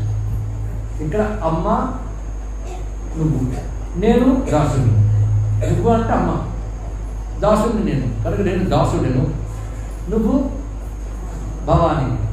అలాంటి భవాని నేను నువ్వు దాసుడినైన నా యందు దయ చూపించు. ఇలా అందామని అనుకుంటా. అనుకుని ఇంకా వాక్యం ప్రారంభిస్తారు. కానీ భవానిత్వం అనగానే అంటే అమ్మా నువ్వు అనగానే వెంటనే నువ్వు సాహిత్యం ఇచ్చేస్తావమ్మా. ఇంకా మిగిలిన మాట బయటకు రాకుండానే అమ్మవారు ఎంత దయాలు అంటే సత్యప్రసాదిని విశ్వసాక్షి సాక్షివర్జిత అంటున్నాను ఇక్కడ. అలాగే క్షిప్రప్రసాదిని సత్యప్రసాదిని వెంటనే అనుగ్రహించుతుంది. ఆలస్యం చేయదు. ఇంకా వాక్యం పూర్తిగా బయటికి రాకుండా కొంతమంది మనం వాడెవడో రక్షిస్తాను వాడి దగ్గరికి వెళ్తాం. ఎంత ఏకలు పెట్టినవాడికి అర్థం కాదు. అది కాదండి నేను చెప్పేది ఏదండి అని ఇంకా బోర్డని చెప్తా వాడికి ఏది అర్థం కాదు. అది మనిషిని మెప్పించిన మహా కష్టం, భగవంతుని మెప్పించడం చాలా సులువు. ఎందుకంటే వాడికి నోరు పెట్టి అరవక్కర్లేదు, మనసులో ఉంటూ ఉండగానే గమనించేది. అంటే సాధారణంగా మాట్లాడితే ఎలా ఉంటుందంటే మనసులో ఒక అనుకుని బయటకు వెళ్తాం. మనసులో అనుకుని బయటకు అనేటప్పుడు మధ్య చిన్న గ్యాప్ ఉంటుంది కదా, ఆ గ్యాప్లోనే అమ్మవారు అనుగ్రహించేస్తారు. మరి మాట ఆడనివ్వదు బయట, అంత తొందరగా అనుగ్రహిస్తుంది. ఎందుకంటే సర్వజ్ఞానికి మనసు తెలియదా? మనసు తెలిసినప్పుడు అడగడం ఎందుకండి అని మీరు అడగచ్చు. కనెక్ట్ కావాలండి, అనుబంధం ఉంటేనే ఏర్పడుతుంది. ఇక్కడ అక్కడ విద్యుత్ శక్తి ఉంది, ఇక్కడ బల్బు ఉంది, ఇక్కడ మధ్యలో కనెక్షన్ ఉండాలి, వెలుగుతుంది. ఇక్కడ ఆ కనెక్టే భవానిత్వం. అంతే, భవాని నువ్వు. ఇక్కడ ఈ మాటలు మన నా గురించి గొడవలేదు. దాసుని నా యందు దయ చూపించు అనకుండానే భవాని నువ్వు దాసుని నా యందు దయ చూపించు మనసులో మాట. భవానిత్వం ఇది కథ. ఇలా అనగానే తథైవ త్వం తస్మై దిశసి నిజ సాయుధ్య పదవి. ఏకంగా సాయుధ్య మోక్షాన్ని ఇచ్చేస్తున్నాం. మోక్షం రకరకాలు. ఆ లోకానికి వెళ్తే సాలోక్యం, అక్కడ దగ్గర తిరిగితే సామీప్యం, అలాంటి రూపం తెలిస్తే సారూప్యం. ఇవన్నీ కూడాను భగవంతుడికి దూరమే ఉంటాం కానీ ఆ లోకంలో ఉండొచ్చు కానీ అది దూరమే. సాయుధ్యం అంటే నది సముద్రంలో కలిసిపోవడం, ఐక్యం అంటారు దీన్ని. కనుక అమ్మా దాసున్నై నా యందు. ఇప్పుడు దాసభావం, దాసోహం ఇది ఉండాలా లేదా చెప్పండి. ఉండాలా లేదా? కానీ దాసోహం అంటే ద్వైతం ఉంది. నేను దాసుని, నువ్వు అమ్మవారు, పరమాత్మ అంటే ద్వైతం ఉంది. ఇప్పుడు చెప్పండి ఉండాలా లేదు? ఉండకూడదంటే ఉండకుండా పోతుంది, ఉంటుంది, ఉన్నదే అండి. ఎంతవరకు ద్వైతం, జీవుడు నేను, ఈశ్వరుడు నువ్వు భావం ఉన్నప్పుడు ఇది ఉంటుంది. ఆ స్పృహ ఉన్నంతకాలం దాసభావం ఉండాలి. దాసభావం ఉండకపోతే దాసుని నా యందు దయ చూపించు అనుకున్నా అమ్మ అన్నాడంటే అనుకుంటున్నాడు లోపల. కనుక దాసభావంతో నువ్వు శరణు వేడినప్పుడు నీ దాసభావం ఆవిడ తీసేసి సోహం భావం ఇస్తారయ్యా, దీని యొక్క అర్థం అయితే ఇవన్నీ కూడా దాసుభావం గొప్పదా సోహం భావం గొప్పదా అని వాదాలు మనకు వస్తాయి. ఎందుకంటే జ్ఞానం కోసం పనికొచ్చినంతా ఇది వాడుకుంటుంటారు. ఒక ఆయన అద్వైతం ప్రశ్నిస్తే గుడి గోడ మీద సోహం అని రాశాడు. దాంతో ద్వైతం కోపం వచ్చి దాసోహం పెట్టాడు. మళ్ళీ అద్వైతం అక్కడ నుంచి వచ్చి దాని ముందు పెట్టాడు, సదా సోహం అని పెట్టాడు. మళ్ళీ వాడు ఊరుకోలేదు, మళ్ళీ దాని ముందు మళ్ళీ దాపెట్టాడు, దాసదాసం. ఇలా మాటికి సదా దాస దాస దాస. మరి ఒక పండితులు చూసి వీళ్ళిద్దరూ కలిసి గోడ ఖరాబ్ చేశారు. ఇలా ఉంటాయి వాద వివాదాలు. వాటిని ఇచ్చేప్పుడు అహంకారం అంత ప్రమాదం అండి. కనుక ఈ గోళ్ళని పక్కన పెట్టాను. వివాదే విషాదే ప్రమాదే ప్రవాదే గోల పెట్టి. కానీ అమ్మవారి దగ్గర నువ్వు దాసభావం ఉండాలి. దాసభావం అంటే అర్థం ఏంటంటే వినయం, అహంకార రాహిత్యం, దాసభావం. ఇది అర్థం ఇక్కడ.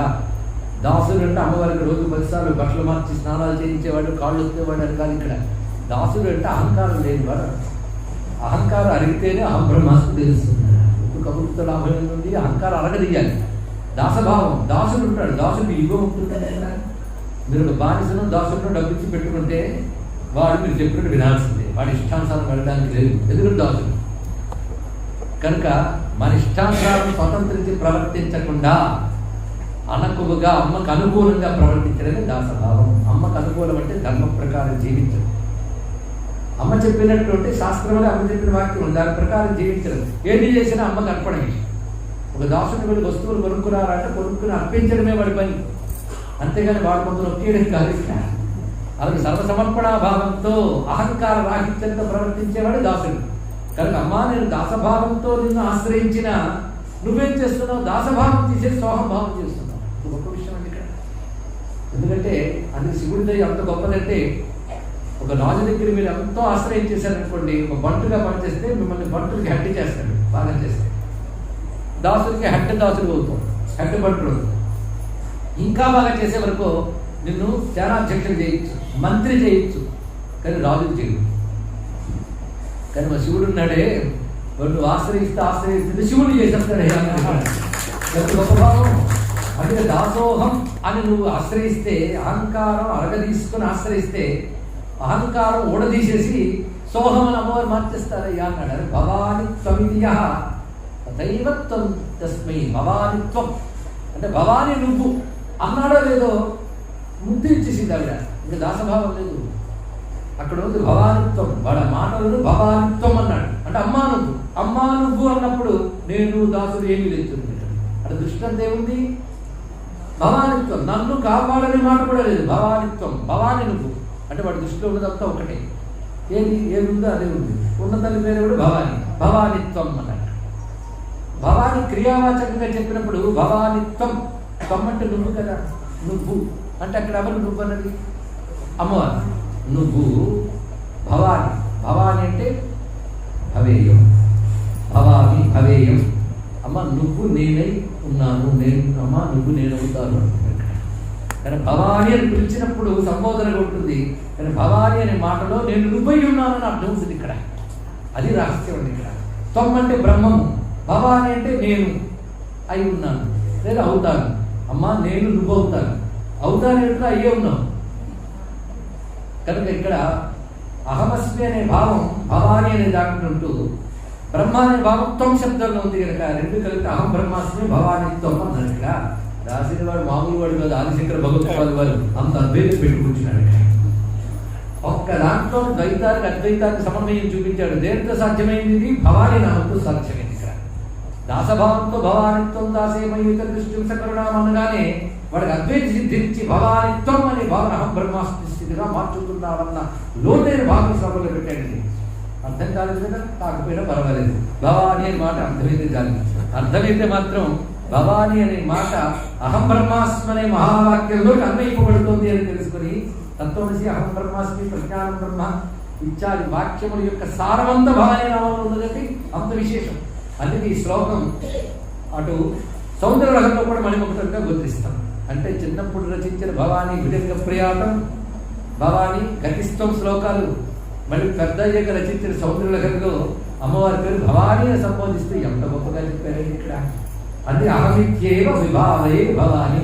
ఏ శ్లోకంతో ప్రారంభించాం ఆ శ్లోకంలో వచ్చేది మళ్ళీ. అరుణాం కరుణాతరంకితాక్షి ధృత పాశాంకుశ పుష్పవాన చాప అహమిత్యే భావయే భవాని అనగానే శ్రీచక్రంలో బిందువు మధ్యలో కూర్చున్న ఆవిడ అరుణాం కరుణాతరంకితాక్షి. ఆవిడ బిందువు తర్వాత త్రికోణం, అష్ట త్రికోణం, 2 దశ త్రికోణాలు, చతుర్దశ త్రికోణం, అష్టదళ పద్మం, షోడశ దళ పద్మం, భూపురం మొత్తం బిందువులు ఆవిడ కూర్చుంటే మిగిలిన 8 ఆవరణలు దేవతలు. దేవతలు ఎవరంటే వాళ్ళు ఎవరు వచ్చు? బయట నుంచి వచ్చి కూర్చొని ఆవిడ నుంచి కిరణాల్లో వచ్చి కూర్చున్నారు. మయూఖై కిరణం వాళ్ళ మధ్యలో ఆవిడ కూర్చుంది. అలాగా మనలో ఒక ఆత్మ వస్తుంది, అది ఉంటేనే శరీరం అంతా పనిచేస్తుంది. కానీ పనిచేస్తున్న శరీరం చూస్తున్నాం కానీ పనిచేస్తున్న అమ్మవారిని చూడలేదు. చేతుల్లో గ్రహణ శక్తి, కళ్ళుల్లో దర్శన శక్తి, చెవుల్లో వినుకడి శక్తి, మనస్సులో శక్తులు, ప్రాణాల్లో శక్తులు ఎన్ని ఉన్నాయండి. అంతఃకరణలో ఎన్ని శక్తులు ఉన్నాయి. ఈ శక్తులన్నీ ఉంటే మనం ఉన్నాం కదా. శబ్దాకర్షణ, రూపాకర్షణ, రసాకర్షణ ఒకటేమిటి. మనం ఇక్కడ కూర్చున్నా ఊపిరి సిస్టంగా జరిగిపోతుంది. ఇప్పుడు మధ్యాహ్నం తీసి కూర్చున్నాం, అరుగు తీస్తున్నాం. ఆ ఇంద్రియాలన్నీ పనిచేస్తున్నాయి అంటే ఇంద్రియాల్లో ఆవిడ ఉంది, కానీ ఇంద్రియాలకు బంధితురాలు కాదు. ఇంద్రియాల శక్తులు ప్రసరిస్తూ ఆత్మరూపంగా ఉన్నది. ఇంద్రియాలు లేకపోయినా ఆవిడ ఉంటుంది, ఆవిడ లేకపోతే ఇంద్రియాలు.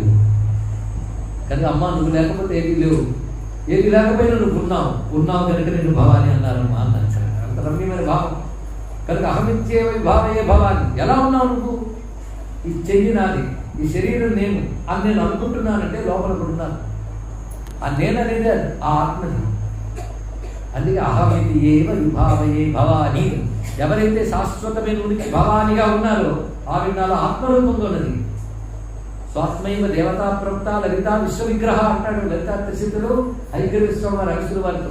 కనుక మనలో ఉన్నది అంటే ఎవరు? సృష్టిలో ఉన్నది ఒకటి ఆత్మతత్వం. మీ శరీరాలన్నీ పోయేవే, ఉండి పోతూ ఉంటాయి. ఈ ఉండడానికి ఆధారం ఉనికి ఎవరు? ఆ జగన్మాత, ఆ పరాశక్తి, ఆవిడ పరబ్రహ్మస్వరూపిణి. పరబ్రహ్మస్వరూపుడు అనే మాటకి సరైన పదం భవాని. ఆ భవాని నిన్ను ఇలా భావిస్తున్నానన్నారు. ఎలాగా? అహం ఇది ఏవ విభావయే భవాని. నేను నిన్ను అరుణాకరుణాకరంగక్షిమని భావిస్తున్నానమ్మా అని అర్థం చెప్పుకున్నా ఇందాక. ఇప్పుడు అర్థం మారిపోయింది. భవాని నిన్ను నేనని భావిస్తున్నాను తల్లి. అహమితి ఏవ విభావయే భవాని. ఈ వాక్యం బయటకు లాగండి, మిగతా మర్చిపోండి. అహం మితి నేను అని భవానిని భావిస్తున్నాను. భవాని నేను ఎలా భావించాలి? నేనే ఆ భవాని భావించాలి. సోహం భావేన పూజయే వాక్యం తెలుస్తుంది. కానీ అమ్మవారు ఎవరు ఉండడం వల్ల నేను అని నువ్వు అనగలుగుతున్నావో ఆవిడ. నేను అని మొదలెడతాం. నేనండి, నేను చెప్పు, నేను ఆడదానండి, నేను మగాడినండి, నేను ఇంత చదివానండి, నేనేం చదువుకోలేదండి, నేను నల్లగా ఉన్నానండి, నేను తెల్లగా ఉన్నానండి, ఇది మారేగా నేను మాత్రం. ఈ నేను నువ్వు తీసుకొచ్చి శరీరంతో కలుపుతూ శరీరం లక్షణాలు నేను చిన్నప్పుడు పడవ చూపిస్తాను. నేనేనండి, అలా లేదండి అంటే అప్పుడు అలా ఉండేవాడిని అండి. ఇక్కడ అంటే ఆ నేను మారిపోయాను, నేను మారలేదు. అదే నేనేనంటే చెప్తున్నా కదా ఇక్కడ. భార్యాదిష్టమి జాగ్రత్త సర్వాస్వస్థాశ్చపి వ్యాపృత్వాసం వర్తమానం అహమిత్యర్థ స్ఫురం సంసరా స్వాత్మానం ప్రతీకరోధి భజత యోగదయా భద్రయా తస్మై శ్రీ గురుమూర్తయే నమేదం శ్రీ దక్షిణామూర్తయ్య. అక్కడ వెళ్ళిపోవాలండి చెట్టు చివరికి. కనుక ఇవేమి తీసినాను అంటే మనోబుద్ధి అహంకార చిత్తాని నాహం. అహం మనోబుద్ధి చిత్త అహంకారాన్ని నా. మనోబుద్ధి చిత్త అహంకారం లేదు కాదు. నచ్చ శ్రోత్ర జిహ్వే, చెవులు కళ్ళు ముక్కు ఇచ్చాలు ఇంద్రియములు లేదు కాదు. మరి ఎవరు నువ్వు? చిదానంద రూప శివోహం శివోహం. ముందు అహం దేవుడితో ముడిపడితో తీసేశారు. మరి అహం పోయిందా? పోలేదు. అది ఎక్కడుంది? చిదానంద రూప శివోహం శివోహం. ఆ శివుడే నేను, ఆ శివుడే నేను, ఆ బ్రహ్మమే నేను. ఇది వెంటనే అర్థం కాకపోయినా ఎప్పుడైనా అర్థం చేసుకోవాల్సి వచ్చింది.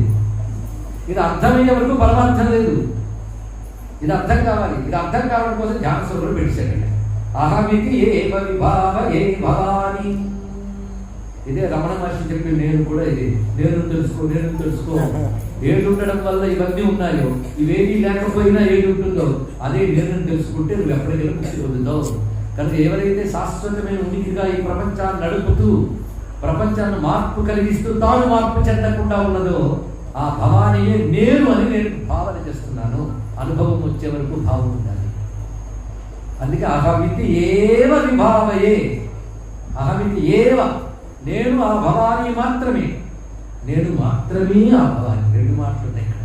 అంటే నాలో నేను అని నిరంతరం స్ఫురిస్తూ ఏ చైతన్యం ఉన్నదో ఆ చైతన్యం ఆత్మరూపిణైనటువంటి ఆ జగన్మాతనే తప్ప దేహానిది కాదు, ఇంద్రియాలది కాదు, బుద్ధిది కాదు, ప్రాణాలది కాదు. దేహం ప్రాణం ఇంద్రియాన్ని బుద్ధి శూన్యం లేదు. ఇవన్నీ నేను అనుకోవడం అజ్ఞానమే. కనుక అసలు జ్ఞానమేది భవానియే నేను. కానీ నాలుగు నేను చైతన్యం భవాని. కనుక నేను అమ్మవారిని తెలుసుకుంటే అదే ఆత్మజ్ఞానం. ఆత్మజ్ఞానం అమ్మవారి యొక్క స్వరూపం. అంటే ఆత్మవిద్య, మహావిద్య, శ్రీ విద్య, కామసేవిక. ఇప్పుడు భవాని మరి ఎలా భావించామండి? ఇలా కష్టం వచ్చినప్పుడు భవాని అనుకో, భవాని ఉన్న తల్లి, భవాని అన్నీ చేస్తున్నది. ఎంత కష్టం వచ్చినా ఆవిడే మనకి రక్షగా ఉంది, గట్టిగా ఉంది అంటే బాగానే ఉంది. అలా భవాని భవాని భవాని అంటూ ఉంటే నేను అంటున్నానో నేను అనబడే చైతన్యం కూడా భవాని అని తెలిసాక నేను అనేది లేదు, ఉన్నదంతా భవాని. ఆ స్థితి తెలిసే వరకు అహం భవానియే అని భావించుకోవాలి.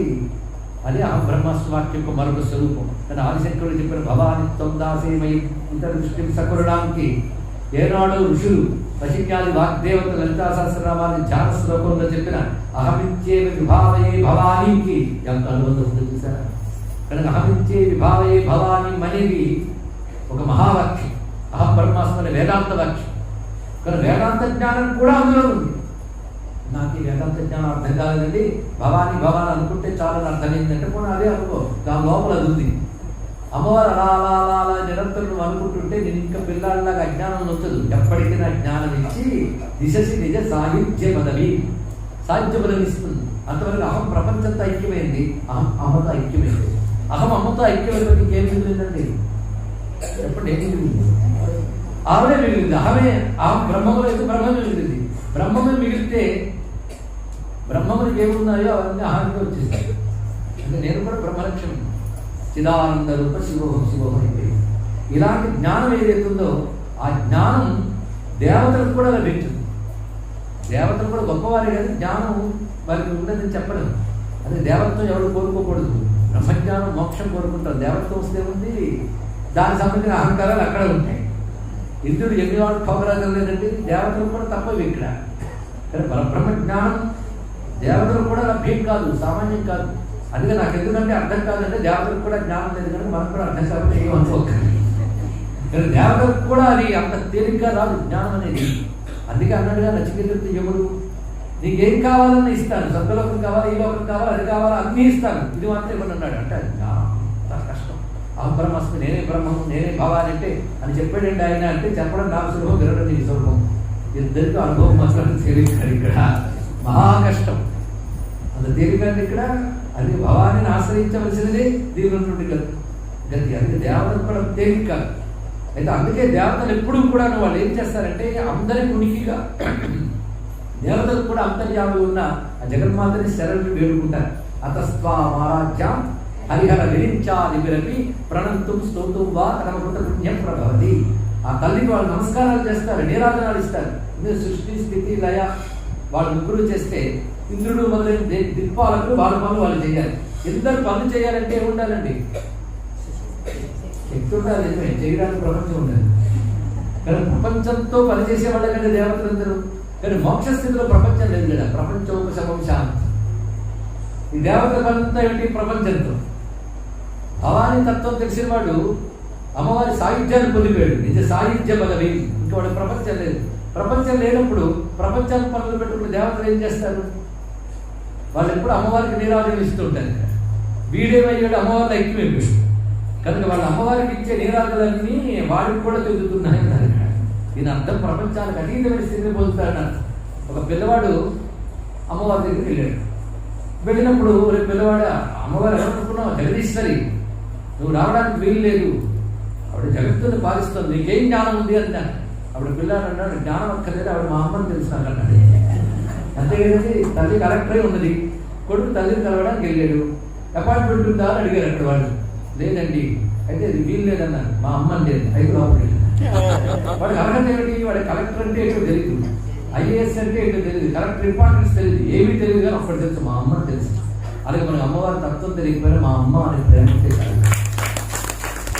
అప్పుడు పిల్లవాడు పాక్కుంటూ పెద్ద సీట్లో మహారాణి దగ్గరికి వెళ్ళి వాడు ఎత్తుకుని ఒళ్ళు పెట్టి, అలా అమ్మవారు వాళ్ళు ఒళ్ళు పెట్టుకున్నారు. భక్తులు పెట్టుకోగానే అమ్మవారికి దండం పెట్టే వాళ్ళందరూ ఎవరు దండం పెడుతున్నారు? ఆ ఒళ్ళు పిల్లలు కూడా కలుగుతుంది. కనుక అమ్మ భవాని అని శరణ వేడిన వాడు సాహిత్యం పొందాక నీకు చేసే నీరాజనాలు వాడికి కూడా అందుతున్నాయి తల్లి అన్నాడు. ఇందులో ఎన్ని భావాలు ఉన్నాయంటే దేవతలు కూడా పొందనటువంటి కైవల్యాన్ని భవానీ భక్తులు పొందుతాడని, వాడికి దేవతలు కూడా నీరాజనాలు పడతారనేటువంటి బ్రహ్మజ్ఞానం యొక్క గొప్పతనాన్ని భగవత్పాదులు వారు అంత చక్కగా చెప్తూ, భవానీ అనేది భక్తితో అనే నామం మాత్రమే కాకుండా జ్ఞానంగా పండిపోయినటువంటి బ్రహ్మతత్వం అనే భావం కూడా ఒక్క భవానీ నామంలో అంత నిక్షిప్తమైంది కనుక భవానీ నామాన్ని ఇప్పుడు భావన చేస్తూ కూర్చున్నాయి. కంఠశివం ఒకటి ఎన్ని రకాలుగా భావించచ్చో భవానీని అది భావించాం. అమ్మ నువ్వు ఉన్నావు, నువ్వు రక్షిస్తూ ఉన్నావు, ఈ ప్రపంచం చేస్తూనే ఉన్నావు, గట్టిగా మాట్లాడుతూ ఉండేది నువ్వు ఒక్కదానివే. నాలో నేనుగా ఉన్న నువ్వు కనుక నేను వేరే తల్లి, నేను నువ్వై ఉన్నావు, నేను నువ్వే అవుతాను అనేటువంటి భావం ఇందులో కనబడుతున్నది. ఇటువంటి భవానీ భావన చేయడానికి అవకాశం ఇచ్చినటువంటి భవానీ కటాక్షానికి నమస్కరిస్తూ భావించిన దాన్ని చెప్పడానికి అక్కడ అవకాశం ఇచ్చినటువంటి తారకరామ ఆంధ్రాశ్రమం నిర్వాహకులందరికీ ప్రత్యేక మా సుందరం గారికి ప్రత్యేకంగా అభినందనలు తెలియజేస్తూ ఎందరో పెద్దలు ఇక్కడ ఉన్నారు. పెద్దలు ఆచార్య శ్రీ సుబ్రహ్మణ్యం గారు, యతీశ్వరుడు కూర్చున్నారు. ఇక్కడ వింటున్న వాళ్ళలో ఎంతమందో మహాపండితులు మహాత్ములు నా మీద వాత్సల్యంతో వచ్చిన వారు ఉన్నారు. ఇక కాశీవాసులకి నాపై ఎప్పుడు కూడాను అవ్యారమైన వాత్సల్యం ఉన్నది. వీరందరి ముందు మాట్లాడటం అంటే అమ్మ ముందు మాట్లాడటమే. నాకు ఈ అవకాశం అందించినందుకు ఈ సాయంకాల వేళ ఈ విధంగా నేను ఈ దేవీ నవరాత్రి పూజ చేసుకోవడానికి భాగ్యం కల్పించేందుకు ధన్యవాదాలు సమర్పిస్తూ స్వస్తి.